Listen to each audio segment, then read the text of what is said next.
The entire ballroom fell silent as Duke Rowan Calder shattered a champagne glass against the marble floor. His voice, cold as winter iron, cut through the wedding celebration. "This marriage is a lie."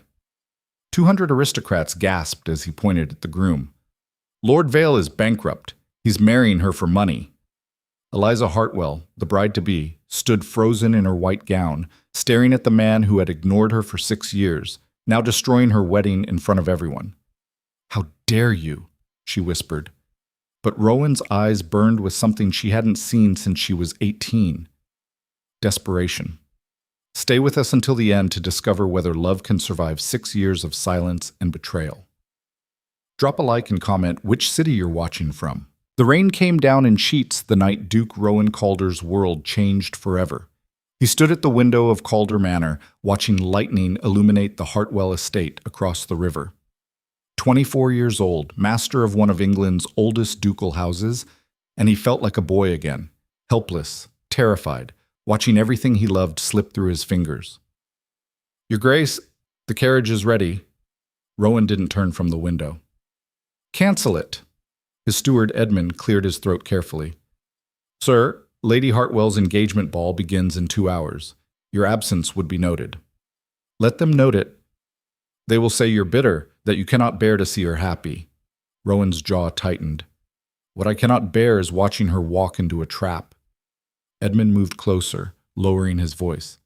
"Then why not tell her? Why this silence?" The question hung in the air like smoke. Rowan closed his eyes, and suddenly he was 16 again, standing in this same room, watching his father's coffin carried across the bridge between their estates. The Hartwell family had been there. Lord Marcus Hartwell and his 9-year-old daughter Eliza holding black umbrellas in the rain. He remembered thinking how small she looked, how lost. 3 months later, the Hartwells' carriage overturned on the London road. Lord and Lady Hartwell died instantly. Young Eliza survived with a broken arm and nightmares that made her scream in the darkness. The county expected Rowan to send her to distant relatives. Instead, at 16, he brought her to Calder Manor. "She's my responsibility now," he'd told the scandalized aristocrats. "The Hartwells and Calders have protected each other for 200 years. That doesn't end because I'm young." For 8 years, he kept that promise. He taught Eliza to ride across the wild moorlands between their estates. He showed her how to manage tenants, negotiate contracts, and navigate the brutal politics of English nobility, where one wrong word could destroy a family's reputation for generations. They studied together in his library. They argued over breakfast about estate management. They rode to London together for the season, presenting a united front to a society that constantly tested them both. The county called them the Twin Rulers, 2 young leaders bound by tragedy and duty, managing their combined lands with a skill that shamed nobles twice their age. Rowan never told anyone that those were the happiest years of his life. He never told anyone that watching Eliza grow from a frightened child into a fierce, brilliant woman made him feel like he'd finally done something right in a world that had taken everything from him too early. And he never, ever told anyone what happened the night she turned 18. The memory still burned. It was a summer ball at Calder Manor. Eliza descended the main staircase in an emerald gown, her dark hair swept up to reveal the graceful line of her neck.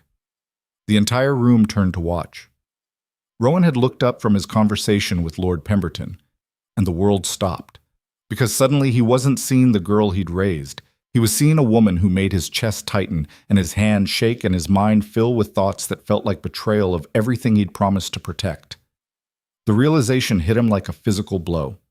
He was in love with her, the girl he'd sworn to protect, the orphan he'd taken in out of duty and honor, the child who trusted him completely because he'd positioned himself as her guardian, her teacher, her protector.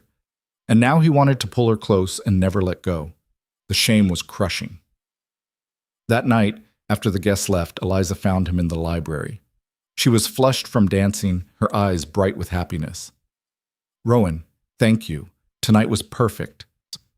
She moved to hug him the way she always did, casual, comfortable, the embrace of family. He stepped back. "You're 18 now, Eliza. We should maintain proper distance." The confusion in her eyes nearly broke him.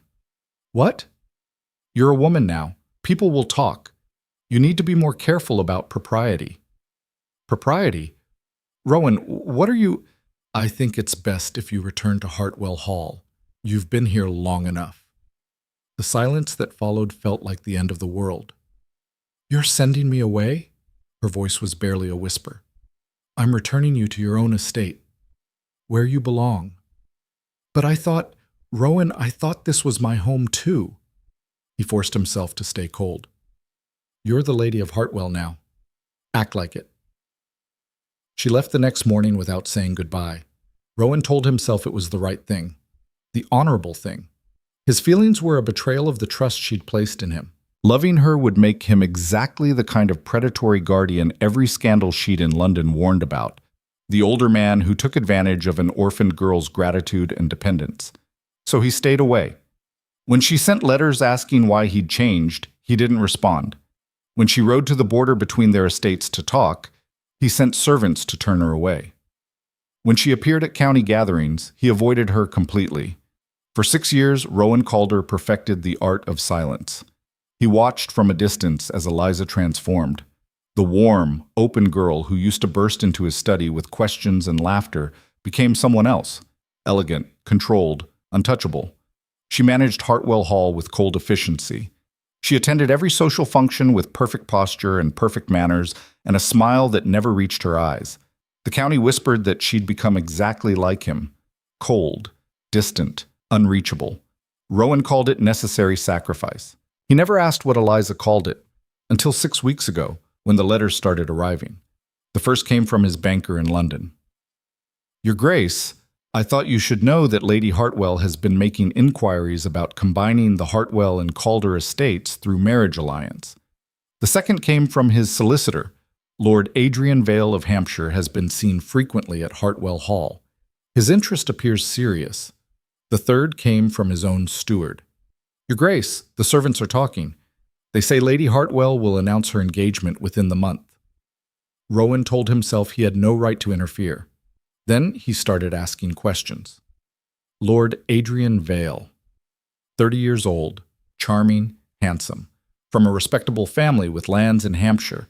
On the surface, a perfect match, but something felt wrong. Rowan couldn't explain it, just an instinct honed from years of navigating aristocratic politics where people smiled while plotting your destruction.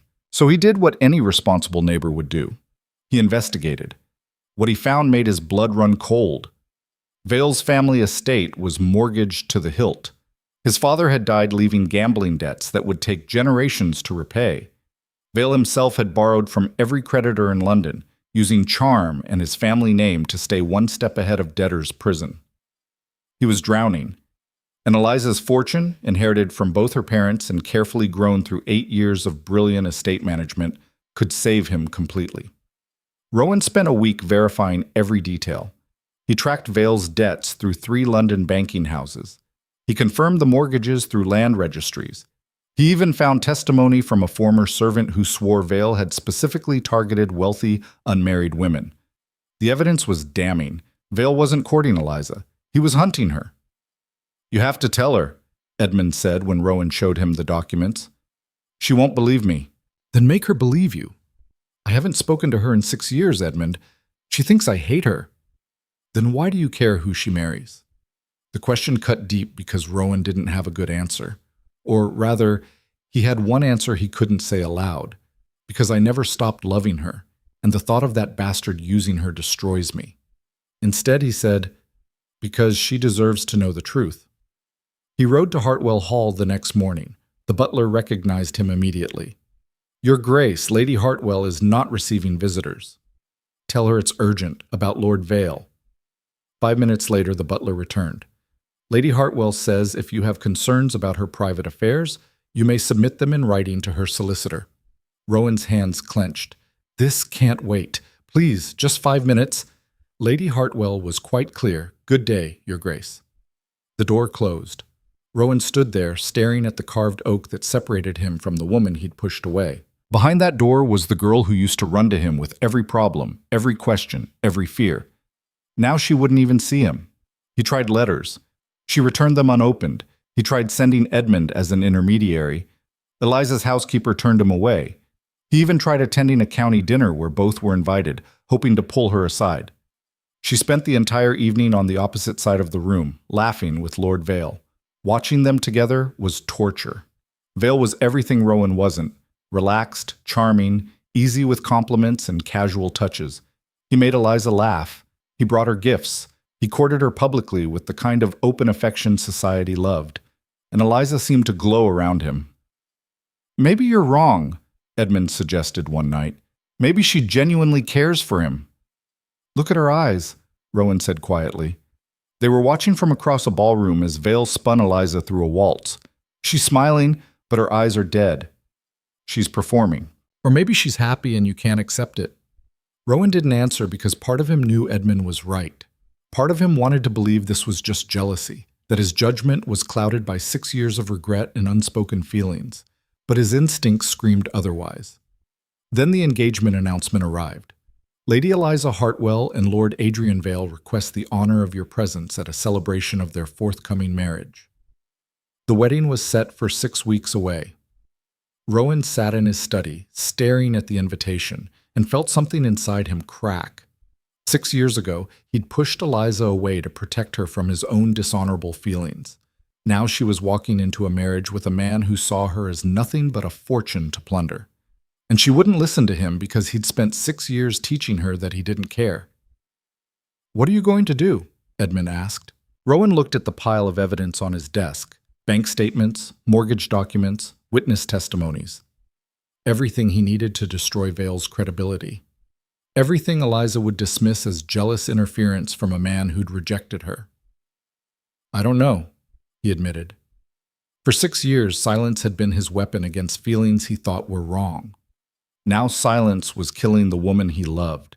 The rain intensified outside, hammering against the windows. Across the river, lights blazed in Hartwell Hall as preparations continued for the engagement ball.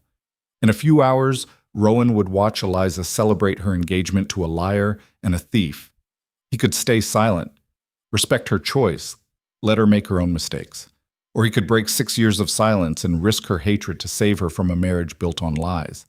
The choice should have been simple, but as Rowan stared at his reflection in the rain-dark window, he realized the truth. He wasn't staying silent to protect Eliza anymore. He was staying silent to protect himself. Because speaking up meant admitting why he cared, why he'd investigated Vale so thoroughly, why the thought of Eliza married to another man made him want to burn the world down. It meant confessing that every cold word, every rejection, every year of silence had been a lie. It meant telling her the truth he'd buried 6 years ago. He loved her. He'd always loved her, and he'd thrown away their entire relationship because he was too much of a coward to admit it. Thunder rolled across the valley as Rowan made his decision. He would go to the ball. He would tell her about Vale. And if she threw him out, if she hated him, if she never spoke to him again, at least he would know he'd tried to save her, even if he'd already destroyed any chance she'd believe him. Edmund appeared in the doorway. "Your Grace, if you're going, we need to leave soon." Rowan grabbed his coat. "Prepare the carriage." "And Edmund?" "Yes, sir?" "If this goes badly, I'll need you to have the house ready for a siege, because when I tell Eliza the truth about Vale, the entire county is going to take sides." "And which side will we be on?" Rowan's smile was grim. "The side of truth, even if we're the only ones standing on it." 30 minutes later, Rowan's carriage crossed the bridge between Calder Manor and Hartwell Hall. He watched the lights grow closer, heard the music and laughter floating through the rain. Somewhere inside that house, Eliza was celebrating her future with a man who would destroy her. And Rowan was about to walk in and detonate the biggest scandal Northbridge County had seen in a generation. His hands were shaking as he climbed the steps. The butler opened the door. "Your Grace, we weren't expecting—" "I need to see Lady Hartwell. Now." "Sir, this is a private celebration. I don't care." Rowan pushed past him into the entrance hall. The music stopped. 200 faces turned to stare as Rowan Calder, the Duke who hadn't set foot in Hartwell Hall in 6 years, stood dripping rain onto the marble floor. And there, at the center of the ballroom, in a gown of white silk, stood Eliza. Their eyes met across the crowd. For 6 years, Rowan had avoided her gaze. Now he held it, letting her see everything he'd hidden: the anger, the fear, the desperate need to save her even if she hated him for it. Lord Vale is bankrupt, he said into the silence. He's marrying you for your money. The ballroom erupted. Eliza's face went white. Vale stepped forward, all charm gone, his expression murderous, and Rowan realized he'd just declared war on the entire county. There was no going back now. The champagne glass shattered against marble with a sound like a gunshot. Every conversation died. Every face turned toward the entrance where Rowan stood, rain dripping from his coat, his chest heaving from the sprint through the storm. Lord Vale is bankrupt, he repeated, louder this time. Every penny he owns is mortgaged. He's drowning in gambling debts his father left behind. This marriage is a financial transaction, nothing more. The silence lasted exactly 3 seconds. Then chaos erupted. How dare you? Lady Pemberton's voice cut through the shocked murmurs. Barging into a private celebration with wild accusations. They're not wild. Rowan pulled a leather folder from his coat. I have bank statements, mortgage documents, testimony from 3 London creditors. Vale owes over £40,000. Lord Vale stepped forward, his handsome face twisted with righteous anger. This is slander, Your Grace. I'll have my solicitors. Your solicitors? Rowan's laugh was sharp. The ones you haven't paid in 8 months, or the new ones you hired using money you don't have? The crowd gasped, but Rowan wasn't looking at them. He was looking at Eliza. She stood frozen in the center of the ballroom, her white silk gown making her look like a ghost. Her face had gone completely blank, that careful mask she'd perfected over 6 years of learning to hide everything she felt. Eliza, Rowan took a step forward. I know you don't want to hear this from me. I know I have no right to interfere in your life. But you need to know the truth before you make this decision. Her voice, when it came, was ice. The truth? From you? The words hit like a slap. You haven't spoken to me in 6 years, Rowan. 6 years. And now you crash my engagement ball to tell me the truth? Because this man is using you. Using me? Eliza's laugh was brittle. That's rich coming from the man who threw me out of his house the moment I became inconvenient. The crowd murmured. This wasn't just about Vale anymore. This was 6 years of buried history exploding in front of everyone. Rowan's jaw tightened. Eliza, please, just look at the documents. I don't need to look at anything. She moved closer, her eyes blazing. You want to know what I think? I think you're jealous. I think you can't stand seeing me happy with someone else after years of treating me like I don't exist. That's not… Did Adrian ask you to investigate him? No. Did I ask for your opinion? No. You appointed yourself judge and jury because you still think I'm that orphan child who needs the great Duke Calder's protection. Vale moved to her side, placing a possessive hand on her waist. Perhaps you should leave, Your Grace, before you embarrass yourself further. Rowan's eyes locked on Vale's hand. Every instinct screamed at him to cross the room and break the man's arm. Instead, he addressed the crowd. Lord Pemberton, you're a banker. You know Vale's father destroyed their estate before he died. Lord Harrison, you sit on the creditors' committee in London. You've seen his name on the lists. Silence. Neither man spoke. Rowan turned to Lady Catherine Blackwood, the county's most notorious gossip and surprising voice of reason. You've watched Eliza grow up. You know she's brilliant with money. Does it seem likely she'd marry a penniless lord without knowing his financial situation? Lady Catherine's eyes narrowed thoughtfully. Actually, Your Grace raises an interesting point. Lady Hartwell is legendary for her estate management. It would be unusual for her to overlook such details. Because she didn't overlook them, Vale said smoothly. Lady Hartwell knows my situation completely. We've been entirely transparent with each other. Rowan's head snapped toward Eliza. Is that true? The hesitation was barely a heartbeat. But Rowan had known Eliza for 15 years. He caught it. Of course it's true, she said. Adrian and I have no secrets. Then you know about the mortgage on his Hampshire estate? The one taken out 3 months before he met you? Another hesitation. Shorter this time, but there. I know everything I need to know. Do you know he told the Earl of Westmore's daughter the same things he told you? Last season, before her father discovered his debts and threw him out? Vale's smooth expression cracked. That's a lie. The Earl is here tonight. Shall we ask him? Rowan gestured to an older man standing near the terrace doors. Lord Westmore cleared his throat uncomfortably. I don't think this is the time. It's exactly the time, Rowan pressed. Did Vale court your daughter last year? Yes, briefly. And did you end the courtship when you discovered his financial circumstances? Westmore's face reddened. That was a private family matter, which is now a matter of public interest. Rowan turned back to Eliza. He's done this before. He targets wealthy women, romances them, and Enough! Eliza's voice cracked like thunder. I don't care if he courted 100 women before me. I don't care if his estate is mortgaged or if his father left debts. People are more than their bank accounts, Rowan. Or have you forgotten that some things matter more than money? The accusation stung because she was right. 6 years ago, Rowan had cared about propriety, about honor, about reputation, all the aristocratic concerns that put rules ahead of feelings. This isn't about money, he said quietly.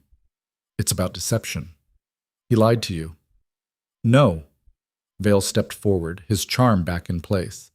I never lied. Lady Hartwell asked about my circumstances, and I told her the estate faces challenges. She chose to help me anyway because she understands what partnership means. Partnership? Rowan's control finally snapped. You're not offering partnership. You're offering debt and scandal in exchange for her fortune. And what are you offering? Eliza's voice was soft but deadly. Sudden concern after 6 years of silence? Uninvited opinions about who I should marry? Humiliation in front of the entire county? I'm offering you the truth. Your truth. Based on your investigation, which you conducted without my knowledge or consent. She moved closer until they were face to face. Tell me, Rowan, when exactly did you decide my life was your business again? The ballroom had gone completely silent. 200 aristocrats watched the confrontation like spectators at a blood sport. Rowan's hands clenched at his sides. Eliza, if you would just listen. I've listened for 6 years. I listened to silence. I listened to doors closing in my face. I listened to you teaching me that I meant nothing to you. Her voice dropped to a whisper only he could hear. And now you want me to listen while you destroy the only person who's shown me kindness? The words cut deeper than any blade. Because she was right. He'd spent 6 years pushing her away, and now he expected her to trust him blindly. Lord Pemberton stepped forward, clearly trying to salvage the situation. Perhaps we should all take a moment to— No. Eliza's voice was steady now, controlled. We're not taking a moment. The Duke has made his accusation. Let him prove it. Rowan held up the folder. Everything's here. Bank statements, mortgages, creditor testimonies. Documents you obtained through what means? Vale interrupted. Private financial records you had no legal right to access? I could have you arrested for theft. The documents came from public registries, and how convenient that you happened to be searching them. Vale's smile was sharp. A man who hasn't spoken to Lady Hartwell in years suddenly develops such concern for her welfare that he illegally investigates her fiancé? The magistrate might find that pattern interesting. The threat hung in the air. Rowan realized with sick clarity that Vale had positioned this perfectly. Any evidence Rowan presented could be dismissed as obsessive interference, and Vale could file charges that would tie Rowan up in legal battles for months. Lady Blackwood spoke up. Your Grace, even if your concerns are genuine, this was not the appropriate venue. You've created a scandal that will haunt Lady Hartwell, regardless of the truth. She was right. By confronting Vale publicly, Rowan had guaranteed that Eliza's name would be dragged through every gossip circle in England. Whether Vale was guilty or not, she would suffer. I had no choice, Rowan said. She wouldn't see me privately. She returned my letters unopened. This was the only way to humiliate me? Eliza's voice shook with rage. To make sure everyone in the county knows the Duke of Calder still thinks he owns me? I don't think I own you. Then what is this? She gestured at the frozen crowd, the shattered glass, the chaos. What do you call barging into my home, insulting my fiancé, and demanding I justify my choices to you? I call it trying to save you from making the biggest mistake of your life. You don't get to decide what's a mistake, Eliza's composure finally cracked. You lost that right when you threw me away like yesterday's newspaper. You don't get to disappear for 6 years and then show up pretending you care." The pain in her voice silenced the entire room. Rowan stared at her, seeing the cracks in the armor she'd built. Beneath the anger, beneath the cold control, he saw the girl who'd tried to hug him on her 18th birthday and been pushed away. "I never stopped caring," he said quietly. "Liar." The word was a blade. Vale moved smoothly to Eliza's side, placing a comforting hand on her shoulder.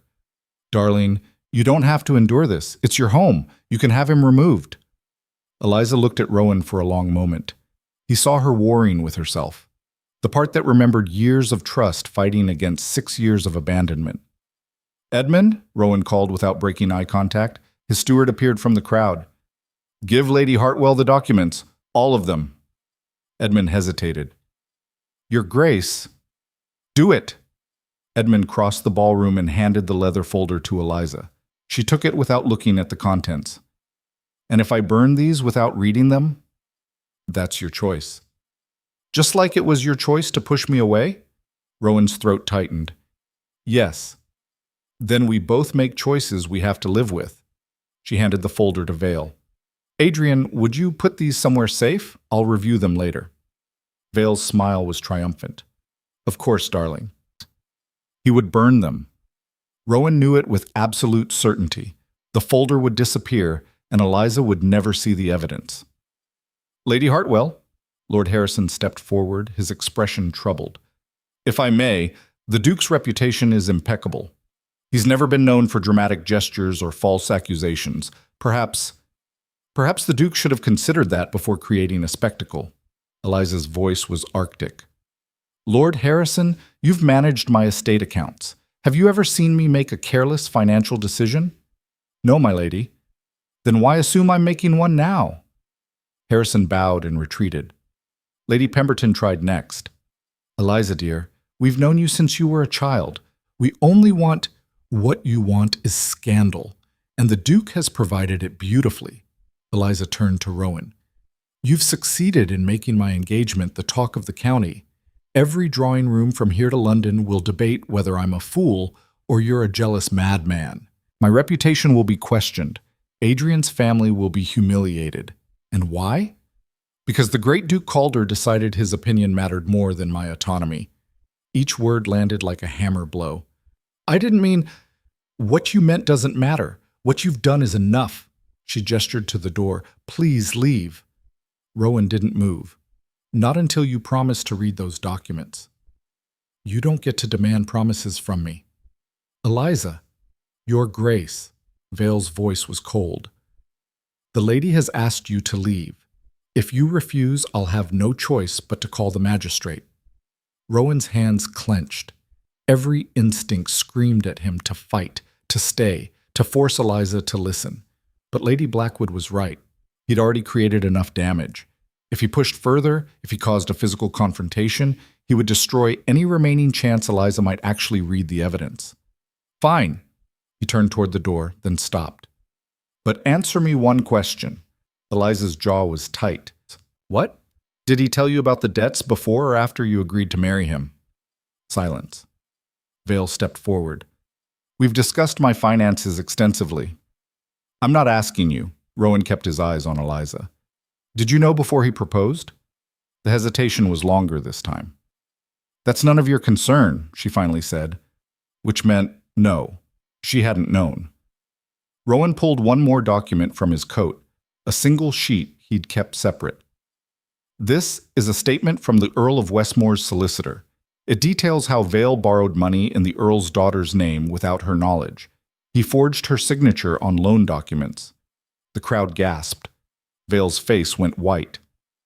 "That's a lie. The solicitor will testify under oath." Rowan placed the paper on a table near Eliza. "Read it or burn it. Your choice. But that man is a liar and a thief. And if you marry him, you'll wake up one morning to find your entire fortune transferred to his creditors through documents you never signed." "Remove him," Vale ordered. "Now!" 2 footmen moved toward Rowan. Edmund stepped between them, his hand on his sword. The ballroom held its breath. Then Eliza spoke. "Stop." Everyone froze. She crossed to the table and picked up the document. Her hands trembled slightly as she read. The silence stretched for an eternity. When she looked up, her face was unreadable. "This is a serious accusation." "It's the truth," Rowan said. "So you claim." She folded the paper carefully. "And if I investigate and find you've fabricated evidence? If this is all an elaborate lie to sabotage my happiness? Then I'll accept whatever consequences you demand. Even if I demand you never speak to me again? Even if I ensure every door in society closes against you?" Rowan met her eyes. "Even then," Vale laughed nervously. "Darling, you can't possibly believe this nonsense. The Duke is clearly—" "Adrian," Eliza's voice was quiet. "Did you borrow money using someone else's name?" "Of course not. This is slander. Then you won't mind if I ask Lord Westmore's solicitor to verify the document." Vale's smooth expression finally shattered completely. "You're going to believe him over me? After everything I'm going to verify the facts." She turned to Lord Pemberton. "You have connections in London. Can you send a telegram to Westmore's solicitor tonight?" Pemberton nodded slowly. "Yes, my lady." "Do it. I want confirmation by tomorrow afternoon." The entire dynamic shifted. Vale's charm evaporated. "This is ridiculous. You're going to delay our engagement over the ravings of a jealous—" "I'm not delaying anything," Eliza interrupted. "I'm verifying information about the man I'm planning to marry. If you're innocent, the investigation will prove it. If you're not—" She didn't finish the sentence. Vale's jaw worked. Rowan could see him calculating, trying to figure out how to salvage the situation. "Fine," Vale finally said. "Investigate all you want. You'll find I've done nothing wrong." But his eyes told a different story. Lady Blackwood cleared her throat. "Perhaps we should adjourn for the evening. Give everyone time to process." The crowd murmured agreement.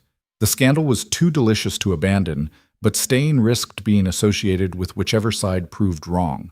People began filing toward the doors, whispering furiously.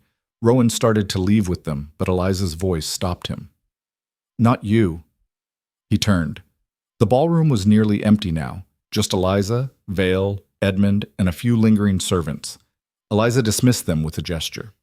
"Leave us," Vale protested. "Darling, you shouldn't be alone with him. Adrian, leave." The command in her voice brooked no argument. Vale shot Rowan a murderous look but retreated to the far side of the room, close enough to maintain propriety, but out of earshot. Eliza walked to the terrace doors and opened them. Rain poured into the night beyond. "Why?" she asked without turning.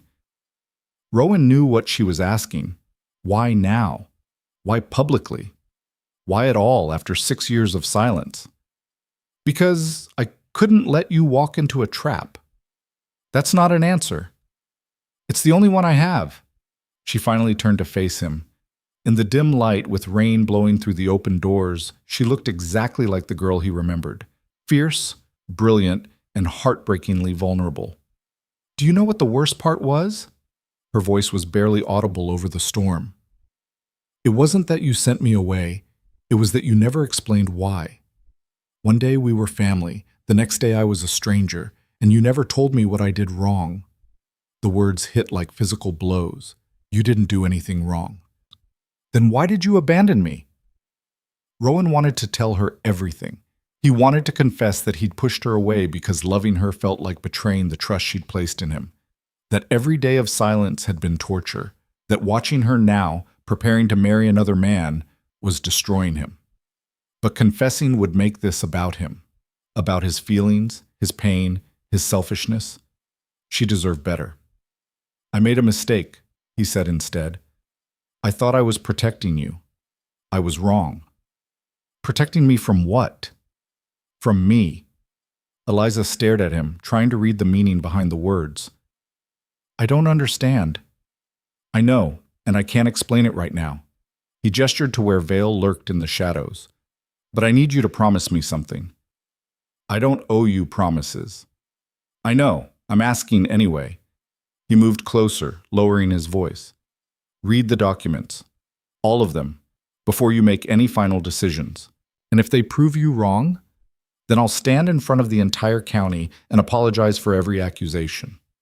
And if they prove you right, Rowan's voice dropped to a whisper, then you'll know I wasn't trying to hurt you tonight. I was trying to save you. They stood inches apart, the storm raging behind them, 6 years of silence pressing down like a physical weight. Eliza's expression softened for just a moment. I hate you for this. I know. You've ruined my engagement ball, humiliated Adrian, made me doubt everything. I know. And you think that's acceptable because you're convinced you're right? No, I think it's unforgivable, but I'd do it again. Something flickered in her eyes. Anger, confusion, and something else Rowan couldn't quite identify. Get out, she said finally. Before I do something we'll both regret. Rowan bowed and turned toward the door. Rowan, he stopped. If you're lying about any of this, if you've fabricated evidence or manipulated facts to sabotage my happiness, I will destroy you. I'll use every connection, every resource, every ounce of power I have to ensure you lose everything. He looked back at her. I would expect nothing less. I mean it. You'll lose your reputation, your standing, your place in society. I know. Then why risk it? The question hung between them. Because I love you. Because I've loved you since you were 18 and I was too much of a coward to admit it. Because watching you marry a man who sees you as a bank account is worse than any scandal society could create. But he couldn't say those words. Not here, not like this. Because some things are worth the risk, he said instead. Then he walked out into the rain. Edmund was waiting with the carriage. That went well, he said dryly. Rowan climbed inside, his clothes soaked, his hands shaking with adrenaline and suppressed emotion. She'll investigate, he said. Pemberton will send the telegram tonight. By tomorrow, she'll know I was telling the truth. And then what? Then she'll hate me for being right. Edmund shook his head. You really think she'll marry him anyway, even after knowing he lied? Rowan stared out at the lights of Hartwell Hall growing distant through the rain.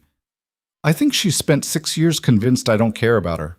And Vale, for all his lies, has spent months making her feel wanted. People don't always choose what's true. Sometimes they choose what hurts less. That's a dark way to see the world. I've earned it. The carriage rolled through the storm back toward Calder Manor. Behind them, the scandal of the decade was already spreading through the county like wildfire. By morning, every household would be debating whether the Duke was a jealous madman or a protective neighbor, whether Eliza was a fool or a victim, whether Vale was a fortune hunter or an innocent man being slandered. But Rowan knew one thing with certainty. He'd crossed a line tonight that could never be uncrossed. For 6 years he'd maintained distance. Now he'd declared war. And wars, especially in aristocratic society, always left casualties. The question was whether Eliza would be one of them, or whether somehow the truth might set them both free. The telegram arrived at dawn. Rowan was in his study, having not slept at all, when Edmund brought in the sealed envelope. His steward's face was grim. From Lord Pemberton, Edmund said, delivered by express rider. Rowan broke the seal with hands that trembled despite his best efforts. The message was brief. Westmore's solicitor confirms document authentic. Vale forged loan papers. 3 separate instances. Westmore chose private settlement over prosecution to avoid scandal involving his daughter. Additional victims suspected. Send word if Lady Hartwell requires formal testimony. Pemberton. Rowan set the telegram down carefully, as if it might explode. She'll know by noon, Edmund said quietly. Pemberton will send a copy to Hartwell Hall. And then Vale will run. You think he'll flee before facing her? Rowan moved to the window. Across the river, Hartwell Hall sat silent in the gray morning light. No smoke rose from the chimneys, no movement in the windows. He's a survivor. He's been one step ahead of creditors for years. The moment he realizes the proof is real, he'll disappear before she can confront him publicly. Then you've won. The engagement will end. Lady Hartwell will be safe. 1. The word felt hollow, because Rowan knew what came next. Eliza would break the engagement, yes, but she would also know that every word he'd spoken last night was true, that he'd been right to humiliate her in front of the entire county, that she'd been moments away from marrying a man who would have destroyed her. And she would hate him for it. Not because he'd interfered, because he'd been right when being wrong would have been so much easier to forgive. Your Grace. Edmund's voice was careful. What will you do when she comes? What makes you think she'll come here? Because in 15 years, when has Lady Hartwell ever avoided a confrontation? Edmund was right. Eliza didn't run from battles. She rode straight into them.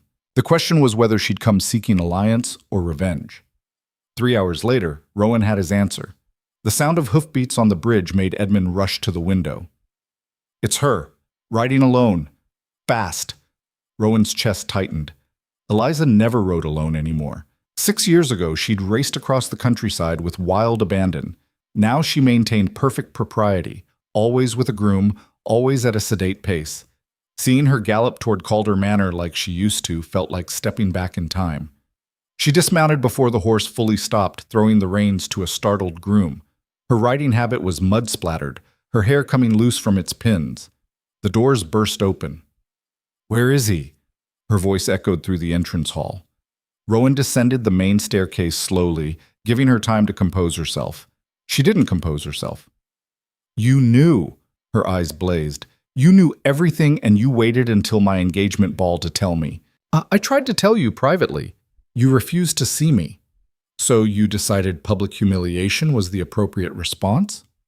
I decided saving you was worth any method necessary." Eliza laughed, sharp and bitter. "Saving me? That's what you call destroying my reputation in front of 200 witnesses? Your reputation will survive. Vale's won't. Is that supposed to comfort me?" She moved closer, her voice dropping to something dangerous. "Do you have any idea what this morning has been like? The looks from my servants, the whispered conversations that stop when I enter a room. Lady Pemberton arrived at dawn to offer support, which really meant interrogate me about how I could be so foolish." "You weren't foolish. You were lied to." "I was both." The admission seemed to cost her.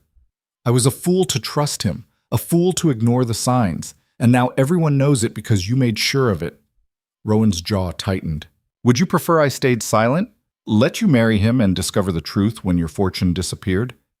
I prefer you had come to me like a normal person instead of staging a theatrical accusation at my engagement ball. I tried. You sent me away. So you punished me for it." The words hung between them, raw and accusatory. "That's not—" Rowan stopped, trying to control his voice. "Punishing you was never my intention." "Then what was your intention, truly?" Eliza's eyes searched his face. "Because from where I'm standing, this feels personal.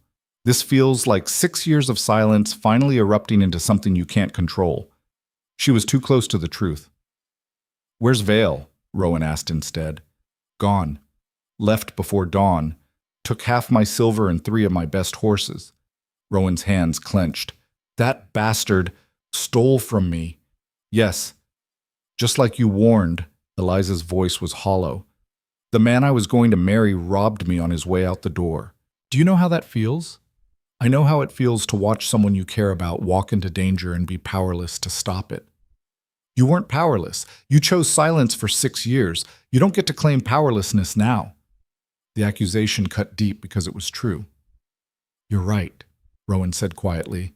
"I chose silence, and it was the biggest mistake of my life." Something flickered in Eliza's expression. Surprise, perhaps. She'd been prepared for defensiveness, not admission. "Why?"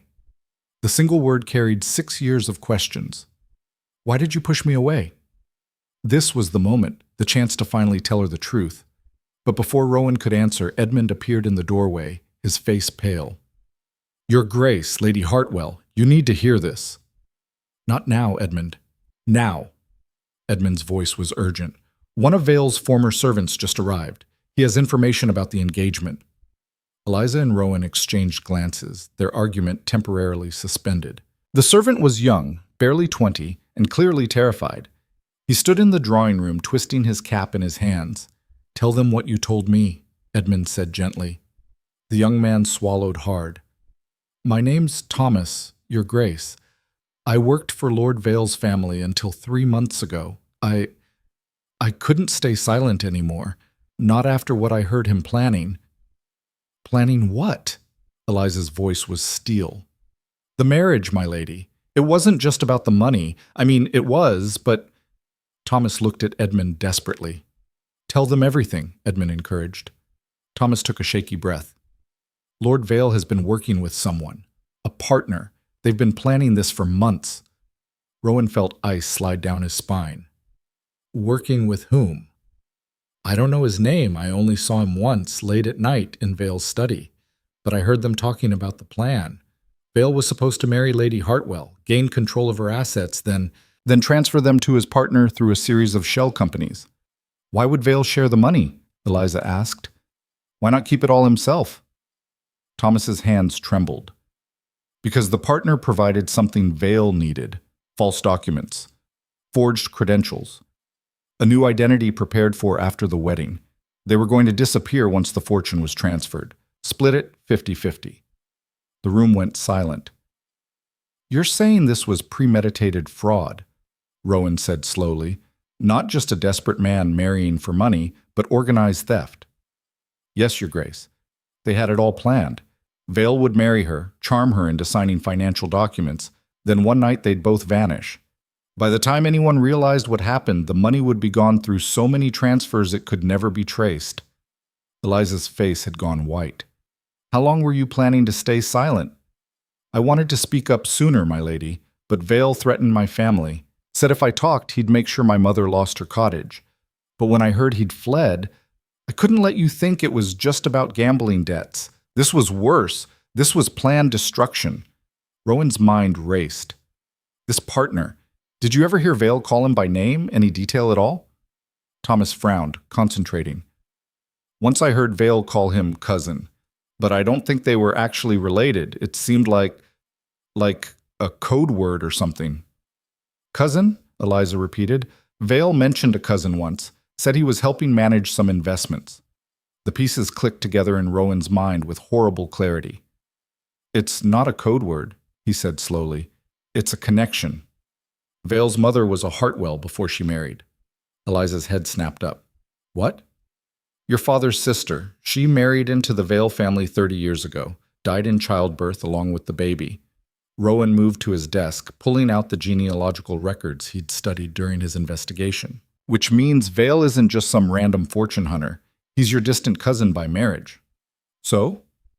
So he would have access to information about your family, about the estate, about you. Rowan's voice was grim. His partner isn't some random criminal. It's someone who knows the Hartwell family intimately, someone who helped Vale target you specifically. Eliza's breath caught. Who? Before Rowan could answer, the sound of breaking glass erupted from downstairs. Edmund drew his sword. Stay here. But Rowan was already moving toward the commotion. Eliza followed, ignoring his gesture to stay back. They found 3 men in the entrance hall. Not servants, not gentry. Rough-looking individuals with the hard eyes of street fighters. The leader smiled when he saw Eliza. Lady Hartwell, how convenient. Saves us a trip to your estate. Who are you? Rowan demanded. Business associates of Lord Vale. He left some outstanding debts. We're here to collect. Vale's gone, Eliza said coldly. Whatever he owes you, he owes us plenty, but you'll do as collateral. The threat was clear. Rowan stepped in front of Eliza. You're making a mistake. Leave now and what? You'll call the magistrate? The leader laughed. By the time he arrives, we'll be long gone. With the lady. Edmund and 2 footmen appeared, armed. The odds shifted but didn't eliminate the danger. You really want to try this? Rowan's voice was deadly calm. Kidnapping a peer of the realm in broad daylight? Not kidnapping. Insurance. Vale promised us £10,000. He disappeared before paying. The lady can cover his debt. I don't owe you anything, Eliza said. Your fiancé does. That makes it your problem. He's not my fiancé anymore. Pity, but the debt remains. One of the men lunged forward, grabbing for Eliza's arm. Rowan's fist connected with the man's jaw before Eliza could scream. The thug staggered back, blood streaming from his mouth. The entrance hall erupted into chaos. Edmund engaged 2 of the men while Rowan fought the leader. Eliza grabbed a decorative sword from the wall, more ornament than weapon, but she wielded it with enough conviction to keep the third attacker at bay. "The study!" Rowan shouted. "Bar the door!" Eliza ran. Rowan followed, Edmund covering their retreat. They made it into the study and threw the bolt just as bodies slammed against the door. "They'll break through," Edmund panted. "Not before reinforcements arrive." Rowan moved to the window, looking for his men. The estate should have been crawling with workers. Instead, the grounds were eerily empty. "Where is everyone?" Eliza asked. Rowan's blood went cold. "They were sent away. This morning, I received a message supposedly from Lord Pemberton asking me to send workers to help repair storm damage at his estate." "A trap," Edmund said. "Vale's partner," Eliza whispered. "Zatissa."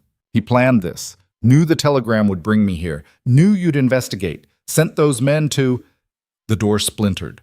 Rowan grabbed Eliza's hand. "The passage, behind the bookshelf." Every old manor had secrets. Calder Manor had more than most. Rowan triggered the hidden mechanism. The bookshelf swung open, revealing a narrow staircase descending into darkness. "Where does it go?" Eliza asked. "The river. There's a boat." They plunged into the passage, Edmund following. Behind them, the study door finally gave way. The tunnel was pitch black, sloping downward through cold stone. Rowan navigated by memory, one hand on the wall, the other gripping Eliza's. "This is insane," she gasped. "Who plans an armed robbery in broad daylight?" "Someone desperate.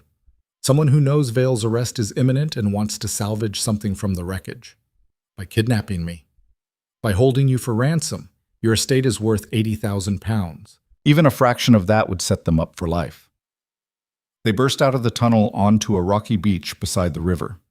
A small rowboat was tied to a post. "Get in," Rowan ordered. "Where are we going?" "Anywhere but here." Edmund untied the boat. Rowan helped Eliza aboard, then pushed off into the current.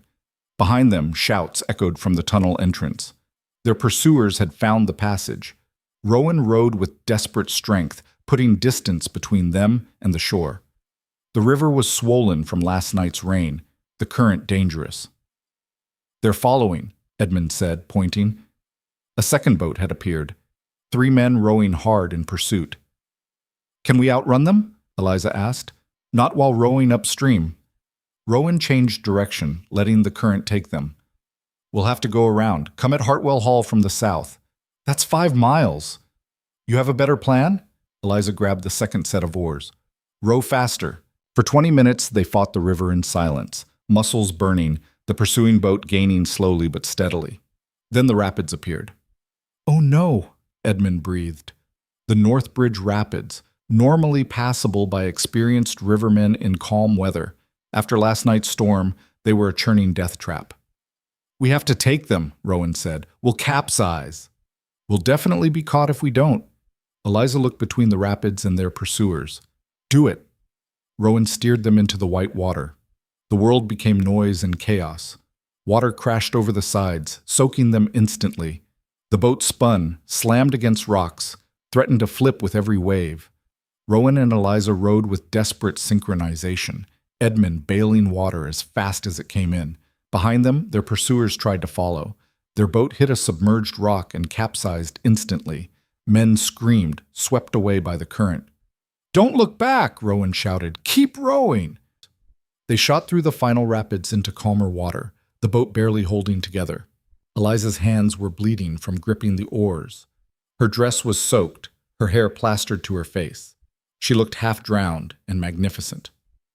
"Where now?" she gasped. Rowan pointed to a curve in the river. "There. We can beach the boat and cut through the woods to Hartwell Hall." They made it to shore and stumbled onto solid ground. The boat, having served its purpose, immediately began to sink. Edmund helped them into the tree line. "We need to warn the magistrate. If Vale's partner has men willing to commit kidnapping—" "He's already won," Eliza interrupted. Both men stared at her. "Don't you see? This was never about the money. It was about destroying me." She laughed bitterly. "Vale courts me publicly, gets caught as a fraud, flees dramatically. Then his creditors attack, making it seem like I'm in danger because of my association with him. By tomorrow, every newspaper in England will have the story. The Hartwell heiress, nearly married to a criminal, then nearly kidnapped by his associates. Your reputation, Rowan started, will be ruined, completely. No respectable family will want anything to do with me. My estate's value will plummet because no one will want to partner with a woman connected to such scandal. Eliza's voice was hollow. It's brilliant, really. He doesn't get my money, but he ensures no one else does either. Probably has a deal with creditors to buy my estate cheap once the scandal drives down the price. The pieces fell into place with sickening clarity. He's not just stealing your fortune, Rowan said slowly. He's stealing your entire future. And everyone will blame me for being fool enough to trust him. They stood in the dripping forest, soaked and exhausted, the full scope of the conspiracy settling over them. We can fight this, Edmund said. Expose the partner. Prove it was planned. With what evidence? Eliza demanded. Thomas's testimony? The word of a former servant against organized criminals? By the time we prove anything, my name will be so tarnished, it won't matter. Then we rebuild, Rowan said. Start over. Show everyone. Show them what? Eliza turned on him. That I'm strong? That I survived? They don't care about survival, Rowan. They care about propriety. And I've just violated every rule of it. None of this is your fault. Fault doesn't matter in our world. Appearance does. And I appear to be exactly what they'll call me. A foolish woman who nearly destroyed herself over a charming face. The defeat in her voice was worse than any anger. Rowan reached for her hand. Then we change the appearance. How? We tell them the truth. All of it. Not just about Vale, but about everything. Eliza pulled away. The truth about what? This was it. The moment Rowan had avoided for 6 years. About why I pushed you away, he said quietly. About why I spent 6 years watching you from a distance. About why the thought of you marrying Vale made me desperate enough to destroy your engagement ball. Rowan, I was in love with you. The words came out in a rush. I've been in love with you since you were 18, and it terrified me because I was your guardian. I'd taken you in, raised you, positioned myself as your protector. Loving you felt like the worst kind of betrayal. Eliza stared at him like he'd spoken a foreign language. So I pushed you away? Rowan continued. Convinced myself it was the honorable thing. Spent 6 years in hell watching you transform into someone cold and distant because I'd made you think I didn't care. You... Eliza's voice failed. I know the timing is terrible. I know this doesn't fix anything. But you wanted the truth, so there it is. I'm a coward who destroyed the most important relationship in my life because I was too afraid to be honest. The silence stretched for an eternity. Then Eliza slapped him. The crack echoed through the forest. 6 years, she whispered. 6 years I thought I'd done something wrong. 6 years I believed you'd looked at me on my 18th birthday and found me lacking. Never. 6 years I tried to become someone you might respect again. Someone cold enough, controlled enough, perfect enough, that you'd look at me the way you used to. Eliza? And you loved me? Her voice broke. You loved me and you let me suffer because you decided it was dishonorable? You thought you knew better, just like tonight, just like always. She stepped back, tears streaming down her face. You make decisions for me without asking. You decide what's honorable, what's right, what I need to know. And I'm supposed to be grateful? That's not... Yes, it is. The anger finally erupted. It's exactly what you do. You decided loving me was wrong, so you threw me away. You decided Vale was dangerous, so you humiliated me publicly. You decided I needed to know the truth, so you told me in the middle of a forest while we're running for our lives. Every accusation landed like a hammer blow. You're right, Rowan said, about all of it.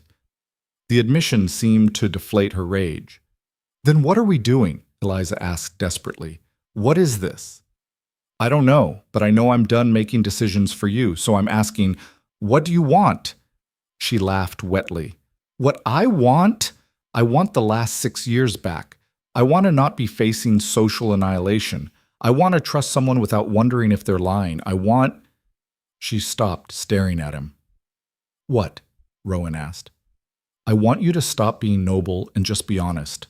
No more protecting me from yourself. No more silence. If you love me, prove it, right now. The challenge hung between them.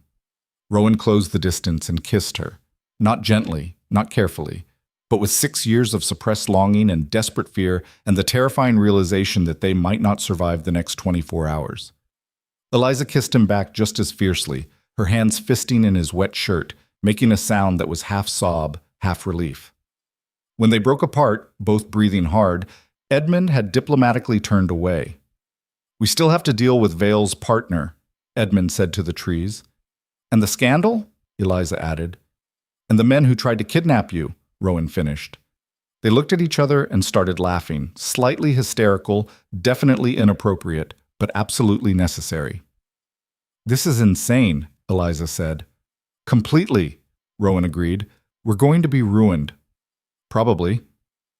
"And you think kissing me solves anything?" "No, but it's a start." Eliza smiled, a real smile, the first Rowan had seen in 6 years. "Then what's the rest of the plan?" "We go to Hartwell Hall, gather every piece of evidence we have, find Vale's partner, and we expose this entire conspiracy before it buries us both." "That's not a plan, that's suicide." "You have a better idea?" She thought for a moment.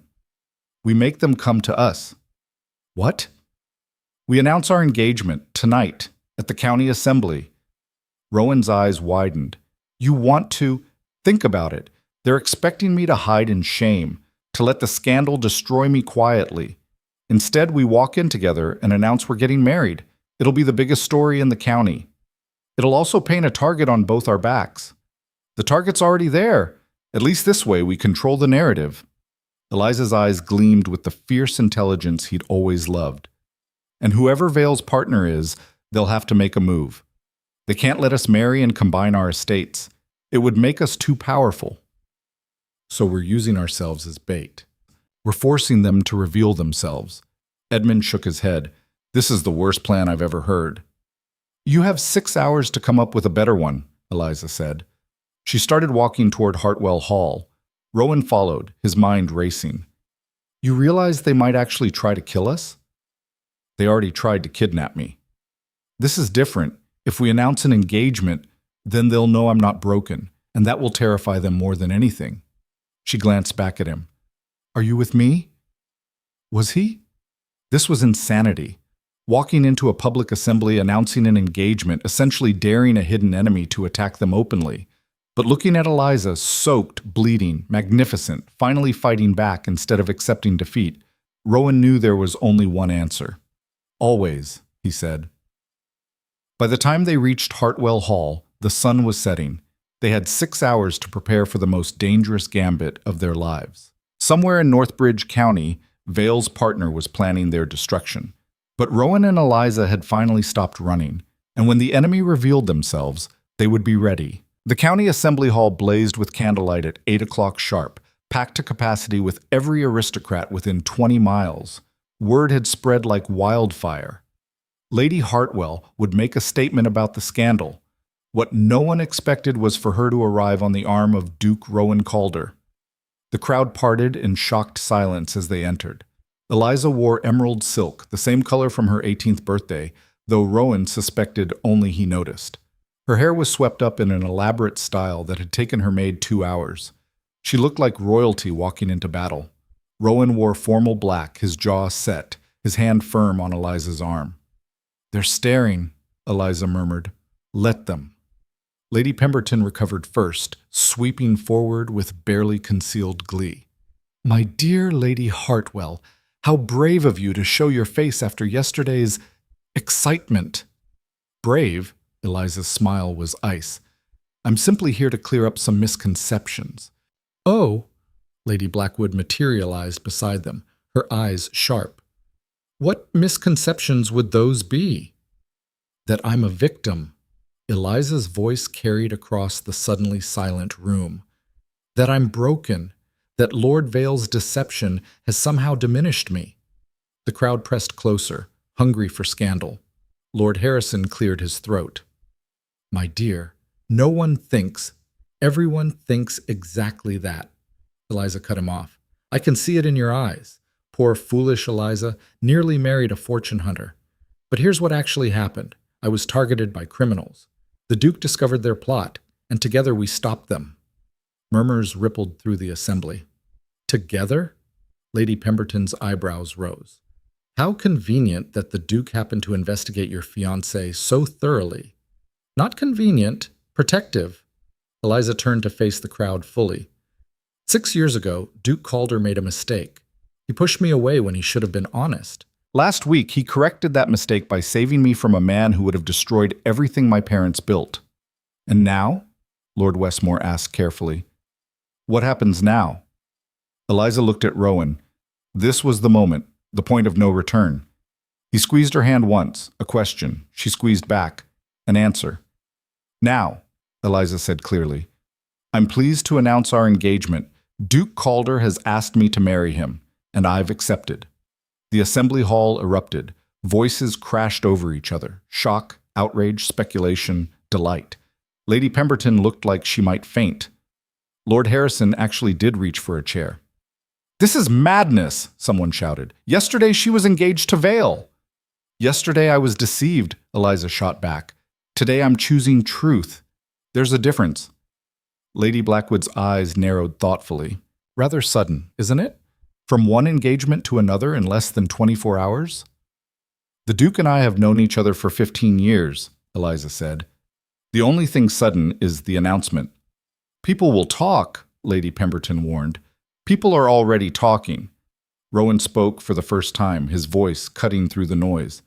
They've been talking since I crashed the engagement ball. Let them talk. We're done hiding. Done hiding what, exactly? Lord Pemberton stepped forward, his expression skeptical. Your Grace, you can't expect us to believe this is genuine affection. Yesterday, you accused her fiancé of fraud. Today, you're marrying her? It looks like a power grab. The accusation hung in the air. You want to know what's genuine? Rowan's voice hardened. I've been in love with Lady Hartwell since she was 18. I pushed her away because I was a coward. I watched her nearly marry a criminal because I was too proud to admit I was wrong. And yesterday, when I stood in that ballroom making accusations, I knew it might destroy any chance I had with her. I did it anyway because her safety mattered more than my pride. Silence. Then Lord Westmore spoke quietly. That's actually rather believable. It's the truth, Rowan said simply. Lady Blackwood studied them both. And you, Lady Hartwell? Yesterday you seemed quite angry with the Duke. Today you're marrying him. What changed? Eliza's smile was sharp. Yesterday I thought he was interfering in my life. Today I realized he was protecting it. There's a difference between controlling someone and caring about them. I finally understand which one he's been doing. For 6 years? Lady Pemberton pressed. He ignored you for 6 years and you're willing to overlook that? I'm willing to forgive a man who is honest enough to admit his mistakes. Eliza's voice softened slightly. How many people in this room can say they've never made decisions out of fear? Never pushed someone away to protect themselves? The question landed. Several people looked away uncomfortably. Then a voice from the back called out, What about Vale's debts? The servants he attacked? The men who tried to kidnap Lady Hartwell today? The crowd gasped. News of the attack hadn't spread yet. Rowan's expression darkened. Which brings us to why we're really here tonight. He gestured to Edmund, who brought forward a heavy leather case. Inside this case is evidence of a conspiracy, Rowan said. Vale wasn't working alone. He had a partner, someone who provided false documents, planned the marriage fraud, and today sent armed men to Calder Manor. Who? 3 voices demanded simultaneously. We don't know yet, Eliza admitted, but we know they're here, in this room, right now. The assembly hall went deathly quiet. That's absurd, Lady Pemberton blustered. You're accusing someone here of organizing fraud, attempted kidnapping, and conspiracy to steal an £80,000 estate. Rowan opened the case, displaying documents. These are the facts. Vale had access to detailed information about the Hartwell family, information only someone close to them would possess. His partner provided that information. Lord Harrison leaned forward. What kind of information? Estate accounts, land surveys, family genealogy going back 3 generations. Eliza's voice was cold. Someone gave Vale a complete blueprint for how to infiltrate my life. But who would... Lord Westmore stopped. You think it's someone we know? Someone in society? Someone who stands to benefit from Hartwell Estate's value dropping, Rowan said. Someone who could buy it cheap after the scandal destroyed Lady Hartwell's reputation. The crowd began looking at each other with new suspicion. This is paranoia, Lady Pemberton declared. You have no proof. Actually, we do. Edmund stepped forward with a telegram. This arrived an hour ago from London. The magistrate traced the shell company's veiled plan to use for transferring Lady Hartwell's assets. They all connect to a single bank account opened 3 months ago. In whose name? Lady Blackwood demanded. A trust, Edmund said, managed by a solicitor who happens to represent several families in Northbridge County. The temperature in the room seemed to drop. Which solicitor? Lord Pemberton's voice was sharp. Before Edmund could answer, the assembly hall doors burst open. 2 magistrates' officers entered, along with a man Rowan recognized from his London investigations. Inspector Davies from the Metropolitan Police. Your Grace, Davies bowed slightly. Lady Hartwell, I received your message. We're ready. Ready for what? Lady Pemberton demanded. Rowan looked directly at her. To arrest Vale's partner. The crowd erupted again, everyone talking at once. Inspector Davies raised his hand for silence. Based on evidence provided by Duke Calder and testimony from multiple witnesses, we have identified the individual who conspired with Lord Adrian Vale to defraud Lady Hartwell. Every eye in the room was riveted on the inspector. The conspiracy was organized by Mr. Charles Pemberton. What? Lord Pemberton's face went white. That's my son! Indeed, Davies gestured, and 2 officers moved toward a corner of the room. Charles Pemberton stood there, 28 years old, handsome, with his father's sharp eyes and his mother's political cunning. He'd always been pleasant at social gatherings, forgettable, really, which was exactly why no one had suspected him. This is ridiculous, Charles said smoothly. I've never even met Lord Vale. Liar. The voice came from the doorway. Thomas, the young servant who'd provided testimony earlier, stepped into the hall flanked by 2 officers. I saw you, Thomas said, his voice shaking but determined. You came to Vale's study 3 times. I heard you planning everything. Charles's pleasant expression cracked slightly. The word of a servant against mine, please. Actually, we have more than his word. Inspector Davies produced a document. Banking records show regular payments from your personal account to Vale over the past 6 months. Always in cash, always through intermediaries. Very clever, but not clever enough. Those could be legitimate business transactions. Could be, Davies agreed. Except they match exactly with the timeline of Vale's courtship of Lady Hartwell, and they stop abruptly yesterday when Vale fled. The net was tightening. Lady Pemberton clutched her husband's arm. Charles, tell them this is a mistake. But Charles wasn't looking at his mother.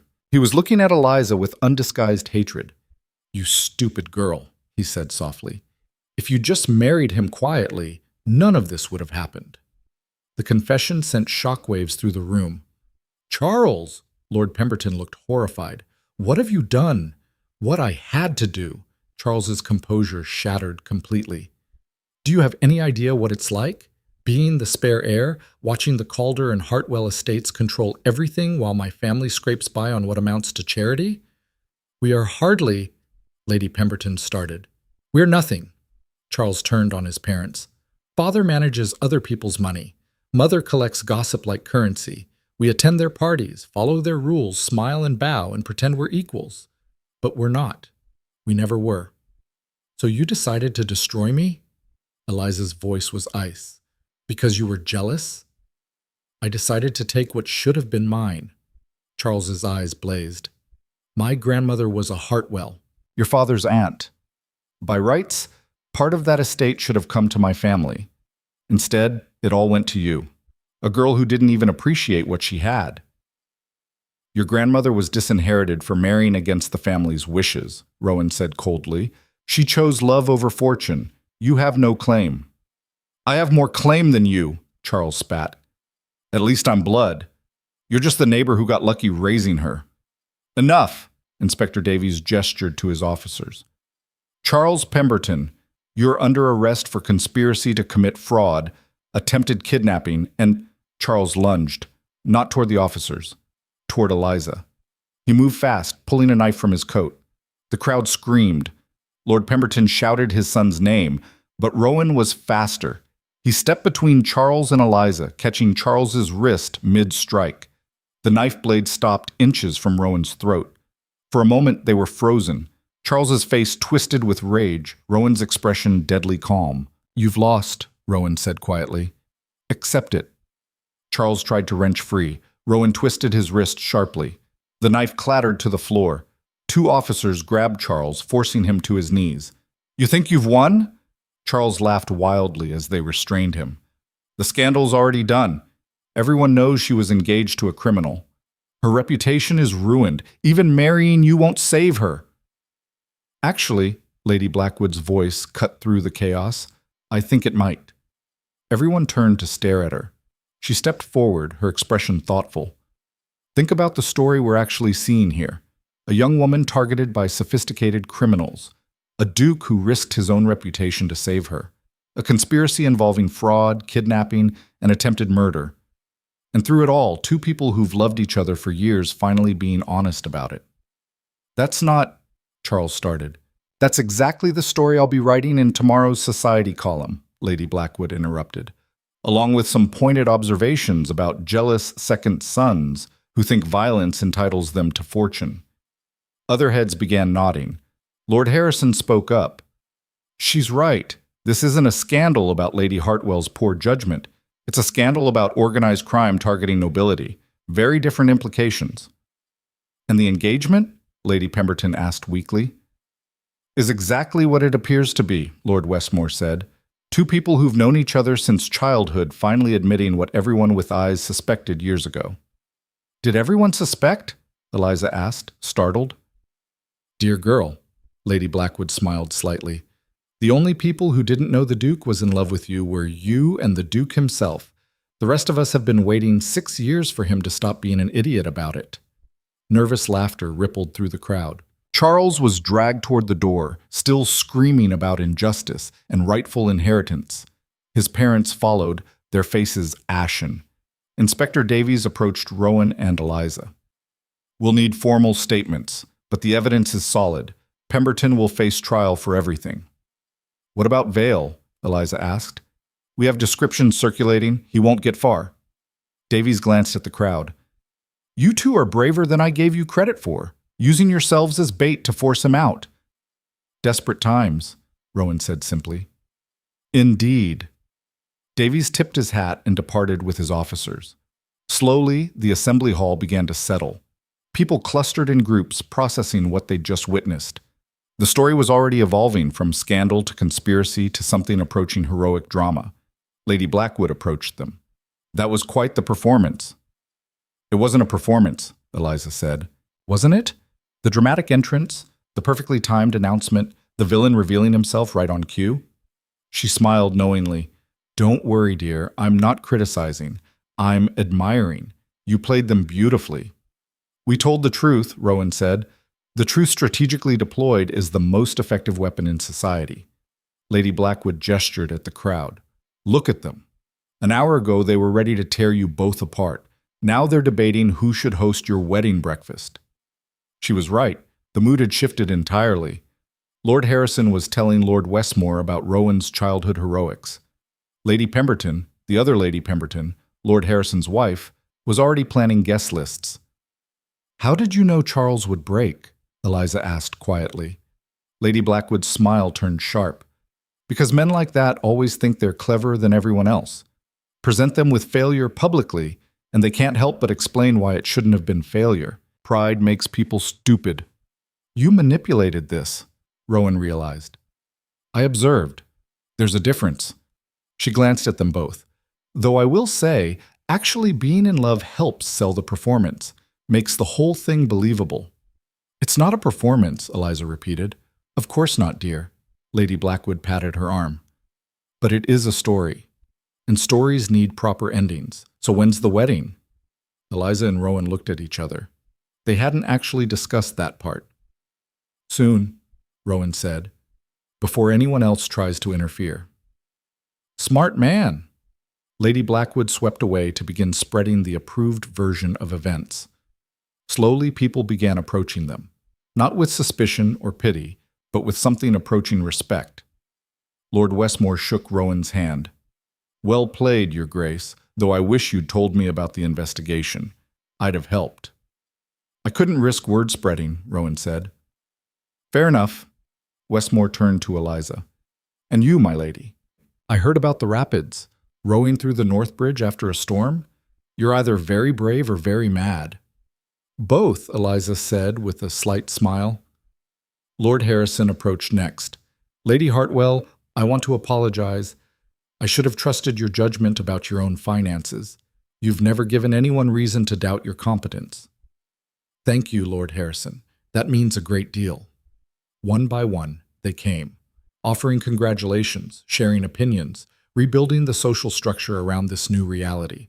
Rowan watched Eliza handle each conversation with grace and steel. This was the woman he'd always known she could be, strong enough to stand in the center of a scandal and turn it into triumph. Finally, there was a break in the crowd. You're good at this, he murmured. At what?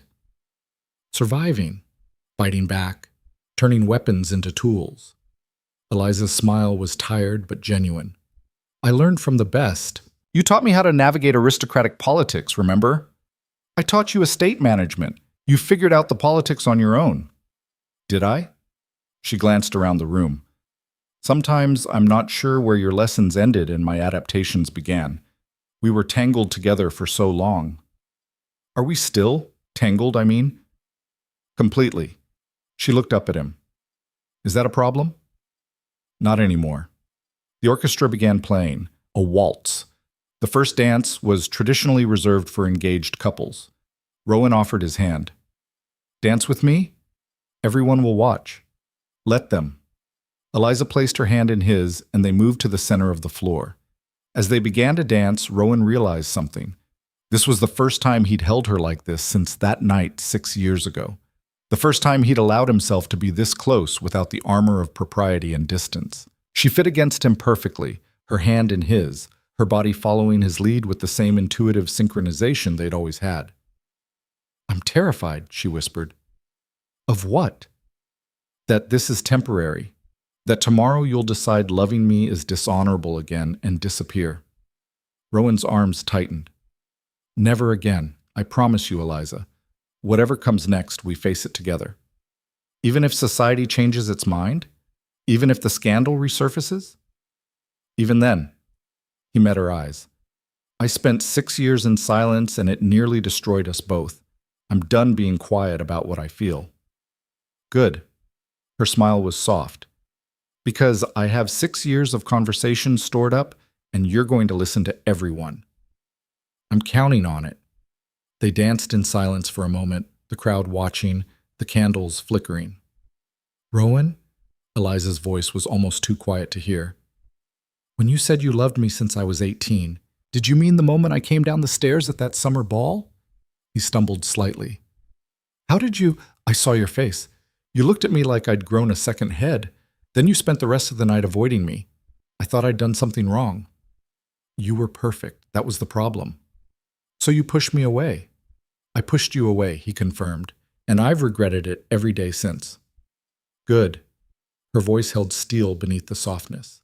You should regret it. What you did hurt me more than Vale ever could have. The accusation stung because it was true. I know, Rowan said, and I'll spend the rest of my life making it up to you.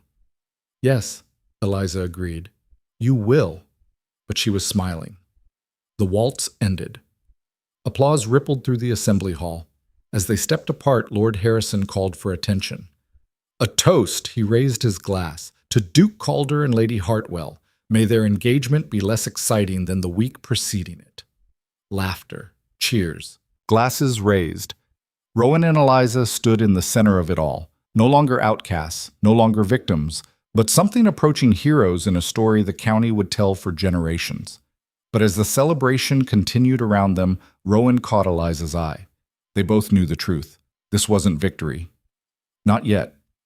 Charles would go to trial. Vale was still out there. The conspiracy had been exposed, but the damage to Eliza's reputation would take time to fully heal. And then there was the matter of actually getting married, of combining two great estates, of navigating the politics of two powerful families joining together. But for the first time in 6 years, Rowan felt something he'd almost forgotten: hope. As midnight approached and the assembly began to disperse, Edmund appeared at Rowan's elbow. "Your Grace, we should return to Calder Manor. There's still the matter of security. If Vale has other associates—" "He doesn't," Eliza interrupted. "Charles was the brains." "Was. Vale was the charm. Without them, there's no conspiracy left." "You sound certain," Edmund observed. "I am." She smiled grimly. Charles wanted revenge and money. Vale wanted survival. They needed each other.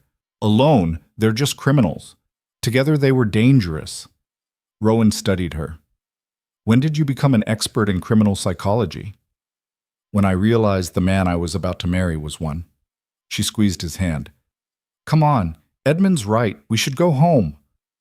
Home. The word settled over Rowan like warmth. They left the assembly together, Eliza on his arm, Edmund trailing behind with the evidence case. Outside, the night was clear and cold. Stars blazed overhead. Across the valley, lights from both Calder Manor and Hartwell Hall gleamed like beacons. "Two houses," Eliza said softly, "separated by a river for 200 years. "Not separated," Rowan corrected. "Connected. Always connected." "And now?" "Now they're united." Eliza looked up at him, her eyes reflecting starlight. "No more silence?"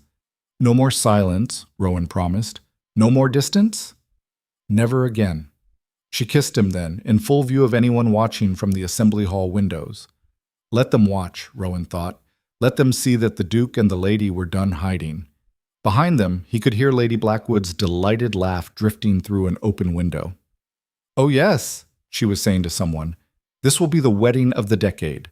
Mark my words." Rowan smiled against Eliza's lips. The war wasn't over.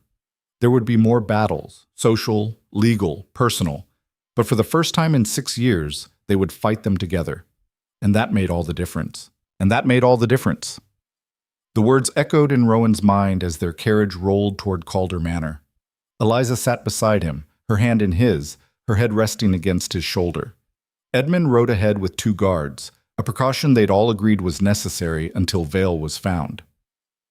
"What are you thinking?" Eliza asked quietly. "That 3 days ago, I thought I'd lost you forever. Now you're here. It doesn't feel real." "It's real." She squeezed his hand. "Though I reserve the right to be furious with you later for the 6 years of stupidity. I'm counting on it." They rode in comfortable silence until the manor came into view. Then Eliza sat up, her expression shifting to something more serious. "Rowan, we need to talk about what happens next." "The wedding, you mean?" "Everything. The wedding, the estates. The fact that half the county still thinks I'm either incredibly brave or incredibly foolish." She turned to face him. "We announced our engagement to force Charles out, but now we actually have to follow through. You're having doubts." "I'm being practical." Her voice was gentle but firm.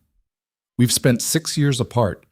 We kissed once in a forest while running from criminals. That's not exactly a solid foundation for marriage." Rowan's chest tightened. "What are you saying?" "I'm saying we should be honest about what this is. We love each other, or we think we do. But loving someone at 18 and loving them at 24 are different things. We need time to actually know each other again." "How much time?" "I don't know, weeks, months?" She smiled softly. "I'm not saying I want to delay forever. I'm saying I want our marriage to be real, not just a strategic move to save our reputations." The fear that had gripped Rowan's heart eased slightly. She wasn't running. She was being sensible. "What do you propose?" he asked. "A proper courtship, the kind we should have had years ago." Eliza's eyes gleamed. "You can call on me at Hartwell Hall, bring flowers, take me riding, let the county watch us fall in love all over again. We never fell out of love. No. But we forgot how to be in each other's presence without armor.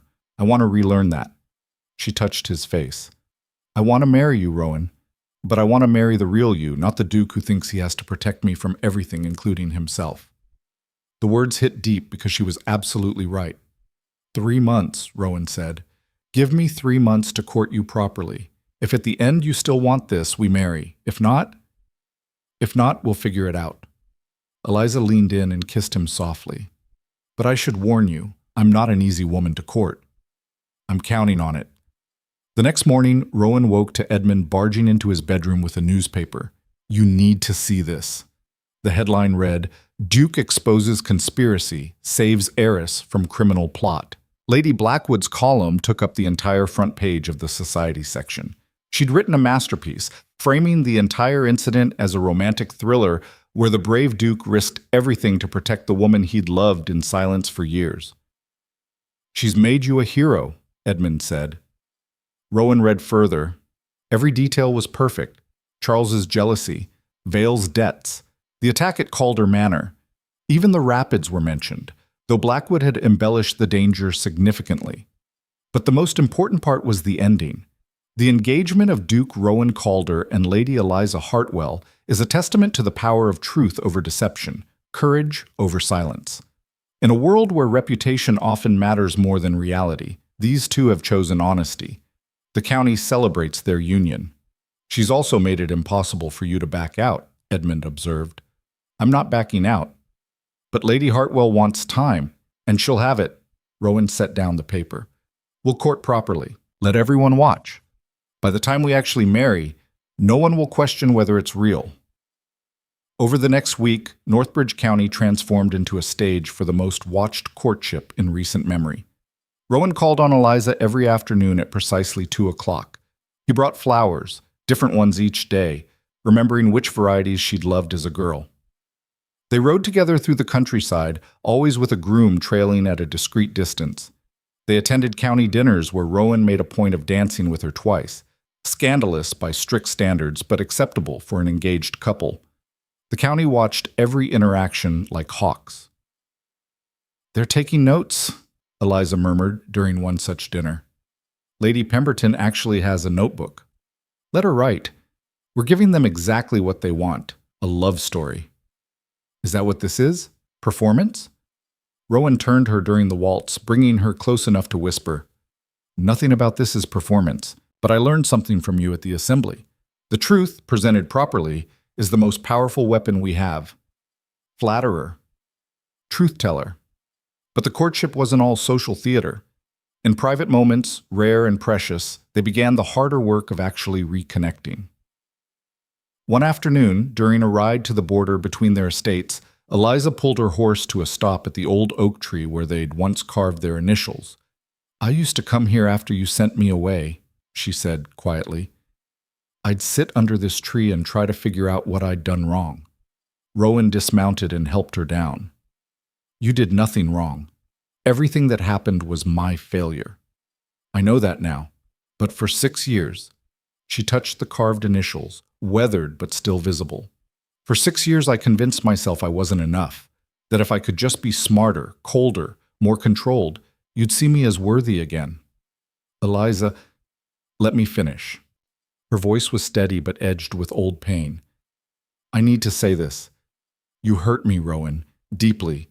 And while I understand why now, that doesn't erase what it felt like to be discarded by the person I trusted most. The words cut, but Rowan forced himself to hear them, to really listen. I'm sorry, he said quietly. Those words aren't enough, but they're all I have. I'm sorry for every day of silence, every rejected letter, every time I made you feel like you didn't matter. I don't want apologies. I want you to understand that I can't just forget. The girl you knew at 18 isn't who I am anymore. She grew up. She got harder. She learned not to trust easily. I know. Do you? Eliza turned to face him fully. Because sometimes you look at me like I'm still that girl. Like, if you just love me enough, everything will go back to the way it was. But it won't. We can't go back. I don't want to go back. Rowan moved closer. The woman you are now, fierce and brilliant and scarred by what I did to you, she's who I'm in love with, not the memory of who you were. Eliza studied his face for a long moment. Then, slowly, she smiled. Good answer. Is this a test? Everything's a test. Haven't you learned that yet? But she kissed him, and Rowan decided that if this was a test, He was finally learning how to pass. 2 weeks into the courtship, Lord Adrian Vale was found. Inspector Davies arrived at Calder Manor with the news. Caught him trying to board a ship to France. He'd changed his name, cut his hair, but the harbor master recognized him from the descriptions we circulated. "Where is he now?" Rowan asked. "London, Newgate Prison." Davies pulled out a document. "He's confessed to everything. The debt, the fraudulent courtship, the partnership with Charles Pemberton. He'll stand trial next month." "And Charles?" "Still imprisoned. His father's trying to negotiate a lesser sentence, but with Vale's testimony..." Davies shook his head. "They're both looking at transportation to Australia at minimum. More likely hanging if the kidnapping charges stick." Rowan felt no satisfaction, just tired relief that it was over. "Lady Hartwell will want to know," he said. "Already sent a messenger to Hartwell Hall." Davies paused. "Your Grace, if I may, what you did was reckless. Using yourself and Lady Hartwell as bait could have gotten you both killed." "I know. But it was also brilliant. We'd been investigating financial irregularities in the county for months. Never would have connected them to Pemberton without your evidence." Davies tipped his hat. "The Crown is grateful. Unofficially, of course." After Davies left, Edmund found Rowan in the study. "It's truly over then," Edmund said. "The criminal part is the social part." Rowan gestured at a pile of invitations on his desk. "Everyone wants to host us. Dinners, balls, garden parties. We're the entertainment of the season. You could refuse. And disappoint Lady Blackwood? She's personally invested in our story now." Rowan smiled slightly. "Besides, Eliza's right. We need time. If that time happens to be spent at social events, so be it." "You're different," Edmund observed. "How so?" "Lighter. For 6 years you've been carrying weight. Now it's gone." Rowan considered this. "It's not gone. But I'm not carrying it alone anymore." That evening, Rowan arrived at Hartwell Hall for dinner. It was the first time he'd been invited inside since the night of the disastrous engagement ball. Eliza met him in the entrance hall, wearing deep blue silk that made her eyes look like midnight. "You look beautiful," he said. "Flattery will get you everywhere." But she was smiling. "Come, I want to show you something before dinner." She led him through the house to her late father's study. It had been kept exactly as Lord Hartwell left it. Books lining the walls, papers still on the desk, a faint smell of pipe tobacco lingering. "I haven't changed anything," Eliza said quietly.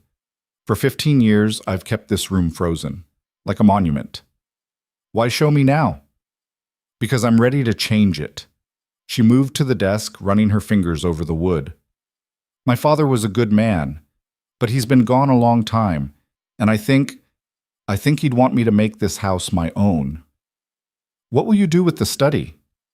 "Turn it into something living, a music room maybe, or a library where people actually read instead of preserving things." She looked at him. "I'm tired of living in the past, Rowan. This house, our relationship, all of it. I want to move forward." "What does that mean for us?" Eliza crossed to him, taking his hands. "It means I'm ready, not in 3 months, not after some arbitrary courtship period. Now." Rowan's heart stopped. "Eliza, I know what I said, right?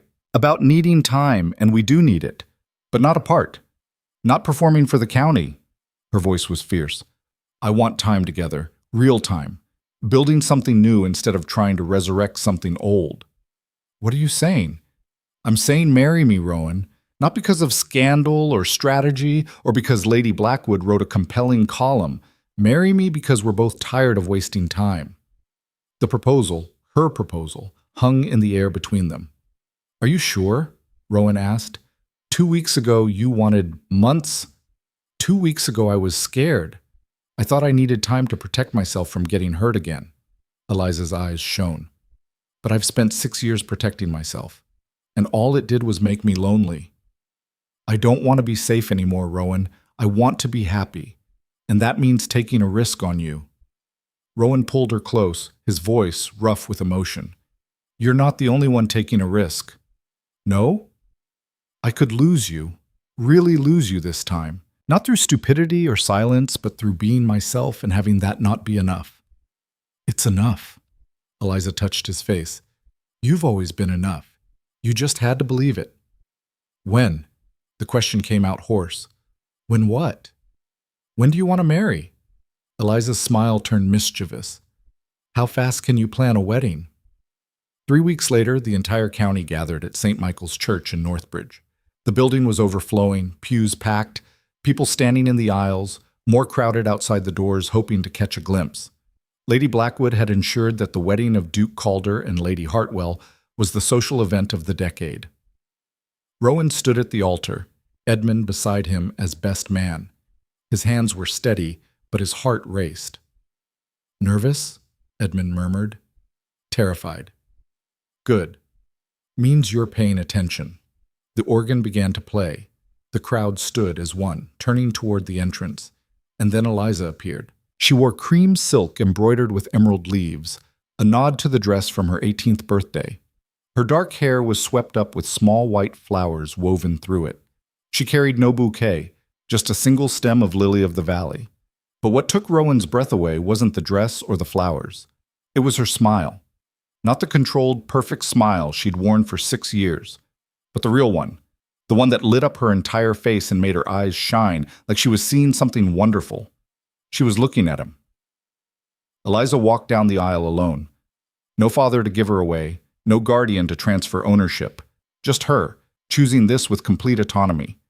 When she reached the altar, Rowan found he couldn't speak. Breathe, Eliza whispered, her smile growing. We've made it this far. Don't faint now. I'm not... He stopped, realizing he'd actually forgotten to breathe. You're stunning. You're biased. Completely. The vicar cleared his throat. Shall we begin? The ceremony was traditional, but every word felt weighted with meaning. When the vicar asked if anyone objected, the silence was absolute. Not because no one dared speak, but because there were no objections left to make. When it came time for vows, Rowan spoke first. Eliza Hartwell, I've known you for 15 years. I've watched you grow from a brave child into an extraordinary woman. I've made mistakes, terrible ones, that hurt you deeply. But today I'm promising you something different. No more silence, no more distance, no more protecting you from myself. His voice dropped. I love you. I've always loved you. And I'm going to spend the rest of my life proving that love isn't about control or sacrifice. It's about partnership. Eliza's eyes glistened. Rowan Calder, you've been my family since I was 9 years old. You've been my teacher, my protector, my greatest source of pain, and my truest friend. You taught me how to survive in a world that wanted to break me. And then you nearly broke me yourself. She smiled through tears. But we survived that too. So today I'm promising you, no more armor, no more pretending I don't need you, no more building walls to keep you out. I love you. And we're going to figure out together what that means. There wasn't a dry eye in the church. The vicar pronounced them husband and wife. You may kiss. Rowan didn't wait for permission. He pulled Eliza close and kissed her the way he'd wanted to for 6 years. With nothing held back, nothing hidden, everything he felt poured into that single moment.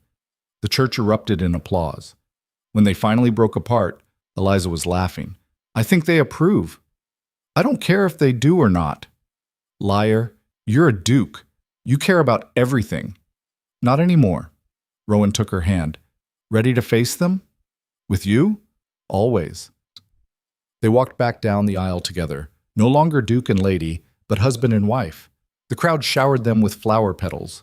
Lady Blackwood was already scribbling notes for tomorrow's column. Lord Pemberton, the father, not the disgraced son, wiped tears from his eyes. Outside the church, a crowd had gathered. When Rowan and Eliza emerged, a cheer went up. Speech, someone called. Rowan looked at Eliza. She nodded. He turned to face the crowd. 6 years ago, I made the biggest mistake of my life. I let fear and pride control me instead of being honest about what I felt. That mistake nearly cost me everything. He looked at Eliza. But sometimes, if you're very lucky, you get a second chance. Today is mine. Today I'm choosing truth over silence, love over fear, partnership over control. Eliza squeezed his hand, then addressed the crowd herself. And I'm choosing to believe that people can change, that mistakes don't define us, that love is worth the risk of being hurt. Her voice rang out clear and strong. For 6 years, I thought strength meant needing no one. Today I learned that real strength is choosing to need someone anyway. The crowd erupted in cheers again, but Rowan wasn't listening to them anymore. He was looking at Eliza, seeing her fully for the first time in years, not as the child he'd raised or the woman he'd pushed away, but as his partner, his equal, his wife. "What are you thinking?" she asked. "That I'm the luckiest man in England." Flattery again. Truth. The wedding breakfast was held at Hartwell Hall. Though calling it breakfast was generous, the celebration lasted well into the night. Food and wine flowed endlessly. Musicians played, couples danced. But the real moment came near midnight, when most of the guests had departed. Rowan and Eliza stood on the terrace overlooking the river. Across the water, Calder Manor glowed with lights. Between the two estates, the old bridge stood as it had for 2 centuries, connecting their lands, their families, their lives. 2 houses, Eliza said softly. "United," Rowan finished. "What happens now? Do I move to Calder Manor? Do you move here?" "Neither. Both." Rowan pulled her close. "We split our time, manage both estates together, tear down the walls between them. The county will talk. Let them. They've been talking for weeks. Might as well give them something real to discuss." Eliza laughed. "You've changed." "You changed me." "No. I think you were always like this. You just forgot how to let people see it." "Maybe." Rowan kissed her forehead. "Or maybe we changed each other. And we'll keep changing, growing, building something neither of us could have built alone." "That sounds exhausting." "Terrifying, actually." "Good." Eliza looked up at him. "I like terrifying. Keeps things interesting." They stood together in comfortable silence, watching the river flow between their estates. The same river that had separated them for 6 years. The same river they'd rowed through desperately just weeks ago. Now it connected them. "Rowan," Eliza's voice was soft. "When you said you've been in love with me since I was 18, was that the exact moment? At the summer ball?" "Yes." "What if I told you I fell in love with you that same night?" Rowan pulled back to look at her. "What?" "I didn't understand it then. I was 18 and confused, and you were looking at me like I'd grown horns. But later, when you pushed me away, I realized what I'd felt, what I'd lost before I even knew I had it." 6 years, Rowan said hoarsely. "We wasted 6 years." "No." Eliza's voice was firm. "We spent 6 years learning who we were separately. So when we came together, it would be as equals. Not guardian and ward, not protector and protected. Just 2 people who chose each other." "You're giving me too much credit." "I'm giving us both credit for surviving." She touched his face. "The 6 years were hell, but they made this moment possible. And this moment, this is worth every second of hell." Rowan kissed her then, deep and slow, and full of promise. When they broke apart, Eliza was smiling. "Take me home." "Which one?" "Both. Neither. Anywhere as long as you're there." They walked back through Hartwell Hall hand in hand, past servants cleaning up from the celebration, past Edmund, who tactfully disappeared when he saw them coming. Upstairs, in Eliza's rooms, soon to be their rooms, they finally had the privacy they'd been craving all night. Rowan helped Eliza out of her wedding dress, his hands gentle on the tiny buttons that ran down her spine. She'd changed since 18, grown into herself, developed strength and steel that made her even more beautiful than he remembered. "You're staring," she murmured. "I'm appreciating. Is that what we're calling it?" "Eliza?" She turned to face him, her expression suddenly serious. "I need you to promise me something." "Anything. No more silence. Ever. If something scares you, tell me. If you're worried about dishonoring me or protecting me or whatever aristocratic nonsense your brain invents, tell me. Let me decide what I can handle. I promise. And no more deciding things for me. We're partners. That means we decide together. I promise that too." "Good." Her smile returned, turning wicked. "Now stop being noble and kiss your wife." Rowan didn't need to be told twice. The next morning, Rowan woke to sunlight streaming through unfamiliar windows, and Eliza curled against his side. For a moment he just lay there, afraid to move in case this was a dream. Then Eliza stirred. You're thinking too loudly. How can you tell I'm thinking? I can feel you vibrating with anxiety. She opened one eye. What's wrong? Nothing. Everything. I keep expecting to wake up and find this isn't real. Eliza propped herself up on one elbow. It's real. We're married. You're stuck with me now. Promise? Promise. She kissed him softly. Now stop panicking and tell me what you're actually worried about. Rowan hesitated, then remembered his vow. No more silence. I'm afraid I'll revert. That some crisis will happen and I'll fall back into old patterns, making decisions without you, pushing you away to protect you. You probably will, Eliza said calmly. That's not reassuring. It's not meant to be. It's realistic. She sat up fully. Rowan, we're not going to be perfect. You'll mess up. I'll mess up. We'll fight and disagree and drive each other crazy. But the difference now is we're committed. We made promises in front of everyone we know. There's no running away. You make marriage sound like a trap. I make it sound like work, because it is. She smiled. But it's work I'm willing to do. With you. A knock at the door interrupted them. Edmund's voice came from the hallway. Your Grace? Lady Calder. Apologies for the disturbance, but Lord Pemberton is here with news about the trial. Rowan and Eliza exchanged glances. Duty calls, she said. Together? He asked. Always. They dressed quickly and met Pemberton in the drawing room. The older man looked exhausted, aged 10 years in the past month. Your Graces, he bowed. I wanted to inform you personally. The trial concluded yesterday. Charles and Lord Vale were both found guilty. Sentencing? Rowan asked. Transportation to Australia. 20 years hard labor. Pemberton's voice was hollow. They leave next week. I'm sorry, Eliza said quietly. I know he's your son. He made his choices. Pemberton looked at her directly. Lady Calder, I want to apologize. My wife and we raised him with entitlement. We taught him that position mattered more than character. We're as much to blame as he is. You're not responsible for his crimes, Rowan said. Perhaps not legally, but morally? Pemberton shook his head. I spent my life managing other people's money, judging other people's choices, never looking at my own family, and now I've lost my son to my own negligence. Eliza moved closer. Lord Pemberton, you didn't commit fraud or plan kidnapping. Charles made those choices himself.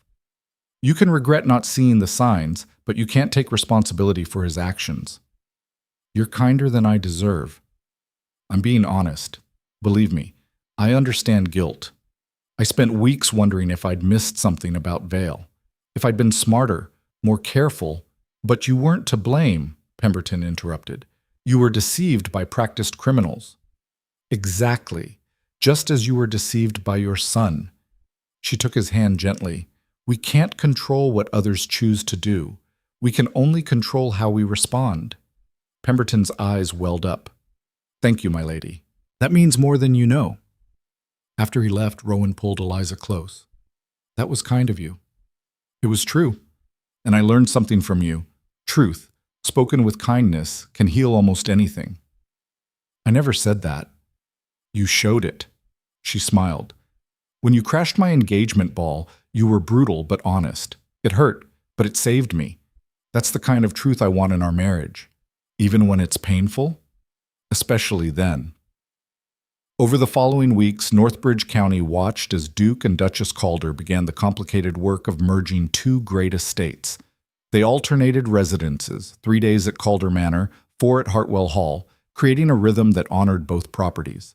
They combined household staffs, much to the initial horror of the head housekeepers who'd run their respective houses for decades.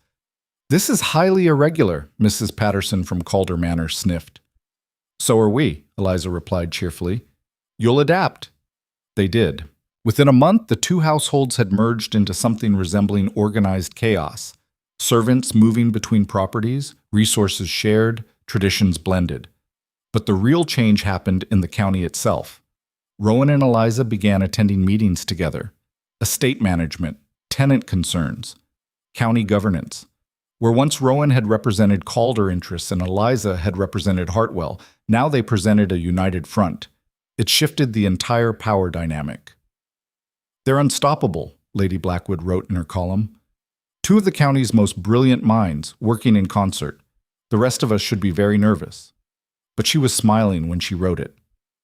6 months into their marriage, on a crisp autumn morning, Rowan found Eliza in the library at Hartwell Hall.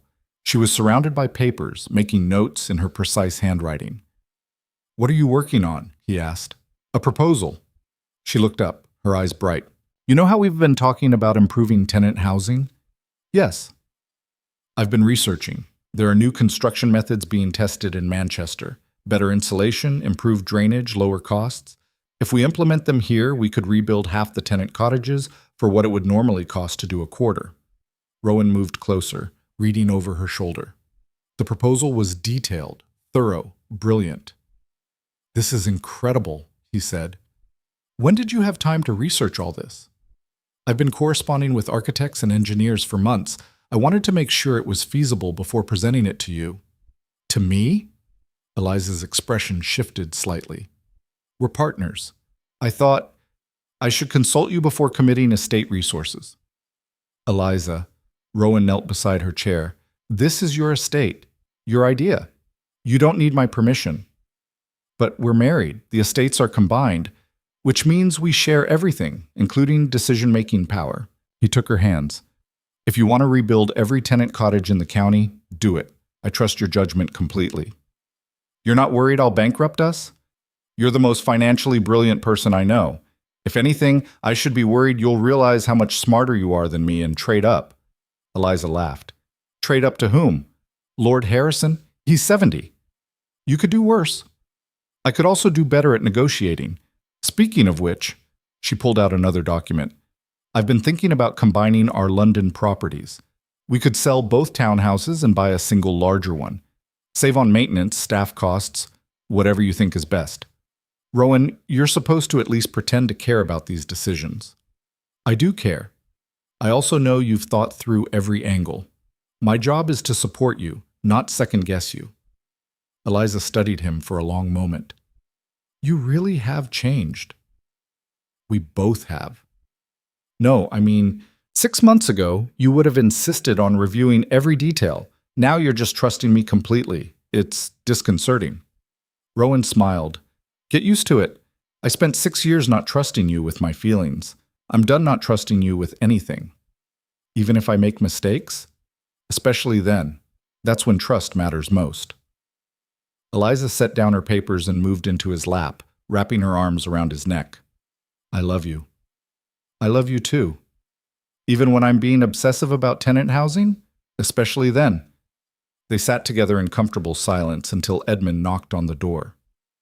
"Your Graces, you have a visitor, Lady Blackwood." Eliza groaned. "What does she want now?" "Probably another interview for her column," Rowan said. "She's been documenting our marriage like it's a scientific experiment." "Should we see her?" "Do we have a choice?" They found Lady Blackwood in the drawing room, looking particularly pleased with herself. "Your Graces, congratulations. You've made it 6 months without killing each other or causing another scandal. I'm impressed." "Is that why you're here?" Eliza asked. "To congratulate us on basic matrimonial survival?" "I'm here because I'm writing a book." Lady Blackwood pulled out a notebook. "The greatest love stories of our time. You two are chapter 3. "There's no story," Rowan said. "Just two people who finally stopped being idiots." "That's the story. 6 years of separation, a criminal conspiracy, a dramatic rescue, and a wedding that united two of the county's most powerful families." Her eyes gleamed. "Future generations will tell your story." "They'll tell your version of our story," Eliza corrected, "which is significantly more romantic than reality." "Reality is boring. Romance sells books." "What do you want from us?" Rowan asked. "Permission. I've been documenting everything through my column, but a book requires consent from the subjects." Eliza and Rowan exchanged glances. "What's in it for us?" Eliza asked. "Immortality. Influence. The chance to control your own narrative instead of letting gossips do it for you." Lady Blackwood leaned forward. You two have changed how people think about marriage in the aristocracy. You've proven that partnership matters more than propriety, that honesty is more valuable than appearance. Do you know how revolutionary that is? We just wanted to be together, Rowan said. Exactly. And in doing so, you've given hope to every young person trapped in arranged marriages or bound by family obligation. She gestured around the room. You've shown that love and duty can coexist. That's worth documenting. Fine, Eliza said. Write your book, but we get to review it before publication. Deal. Lady Blackwood stood. One more thing. I need an ending, something definitive, a moment that proves the story is complete. The wedding wasn't enough? Rowan asked. The wedding was a beginning. I need closure. Eliza smiled slowly. I might have something, but you'll need to wait a few months. How many months? 7, give or take. Lady Blackwood's eyes widened. You're potentially too early to confirm. But if I'm right... Eliza took Rowan's hand. You'll have your ending. After Lady Blackwood left in a flurry of excited note-taking, Rowan turned to Eliza. Were you going to tell me? About the baby? I was waiting to be sure. I didn't want to get your hopes up. Our hopes, he corrected gently. This isn't just about me. Our hopes, Eliza agreed. But Rowan, if I am pregnant, everything changes. The estates, our responsibilities, the future, everything already changed. This just makes it official. You're not nervous? Terrified, Rowan admitted, but also hopeful. We're going to mess this up spectacularly, you know. I'm counting on it, Eliza smiled. Our child will grow up watching us make mistakes and fix them. Watching us disagree and compromise. Watching us be real instead of perfect. That's your idea of good parenting? It's better than silence and distance. Better than pretending feelings don't exist. She touched his face. Our child will grow up knowing they're loved, completely, unconditionally, without reservation. Promise? Promise. 7 months later, on a spring morning that smelled of rain and new flowers, Eliza gave birth to a daughter. They named her Margaret, after Eliza's mother, with Rowan's mother's name as her middle, Margaret Ann Calder. The entire county descended on Hartwell Hall to meet the new heir. Lady Blackwood arrived with a camera, determined to capture the moment for her book. Lord Harrison brought gifts. Even Lord Pemberton came, offering quiet congratulations and a silver rattle that had belonged to his own children. But the moment Rowan remembered most came late that night, when the visitors had finally left. He sat in the nursery, holding his daughter, watching her tiny face scrunch up in sleep. Eliza was resting in bed, exhausted but radiant. You're going to spoil her, Eliza called from the bedroom. Absolutely. She'll be impossible. Good. The world needs more impossible women. Eliza appeared in the nursery doorway, wrapped in a robe. What are you thinking about? The future. What we're building. The fact that our daughter will grow up watching us actually talk to each other instead of suffer in silence. She'll also watch us argue. That's fine. Arguments mean we care enough to disagree. Eliza moved beside him, looking down at their sleeping daughter. Do you think we'll mess her up? Definitely. That's honest. You wanted honesty. I did. I do. Eliza leaned against him. I'm glad we're doing this together. Me too. They stood there in the quiet nursery, holding their daughter, contemplating the future they'd built from the ashes of 6 years of silence. Outside, the river flowed between Calder Manor and Hartwell Hall, no longer a boundary, but a connection. Two estates that had existed separately for centuries were now bound by something stronger than land or legacy. They were bound by choice. 10 years later, on the anniversary of their wedding, Rowan and Eliza stood on the same bridge where they'd first crossed as children. Margaret played nearby with her younger brother Thomas, both children supervised by a watchful governess. The estates had merged completely now, households combined, lands managed as one, the old boundaries erased. Do you ever regret it? Eliza asked. The scandal, the chaos, all of it? Never. You? Only the 6 years we wasted. We didn't waste them. We needed them. You've become very philosophical in your old age. I'm 34. Ancient, she smiled. Lady Blackwood's book came out last week. Have you read it? The part she let us review, yes. The rest I'm avoiding. Smart man. She made us far more dramatic than we actually are. We crashed an engagement ball, survived attempted kidnapping, and got married 3 weeks later. We are dramatic. Fair point. Eliza watched their children chase each other across the bridge. Margaret asked me yesterday why we have 2 houses. What did you tell her? That her great-great-grandparents built them on opposite sides of the river because they couldn't agree on which bank was better. And her parents decided both were perfect. That's a much better story than the truth. The truth is boring. Romance sells. Rowan laughed, pulling her close. You sound like Lady Blackwood. Bite your tongue.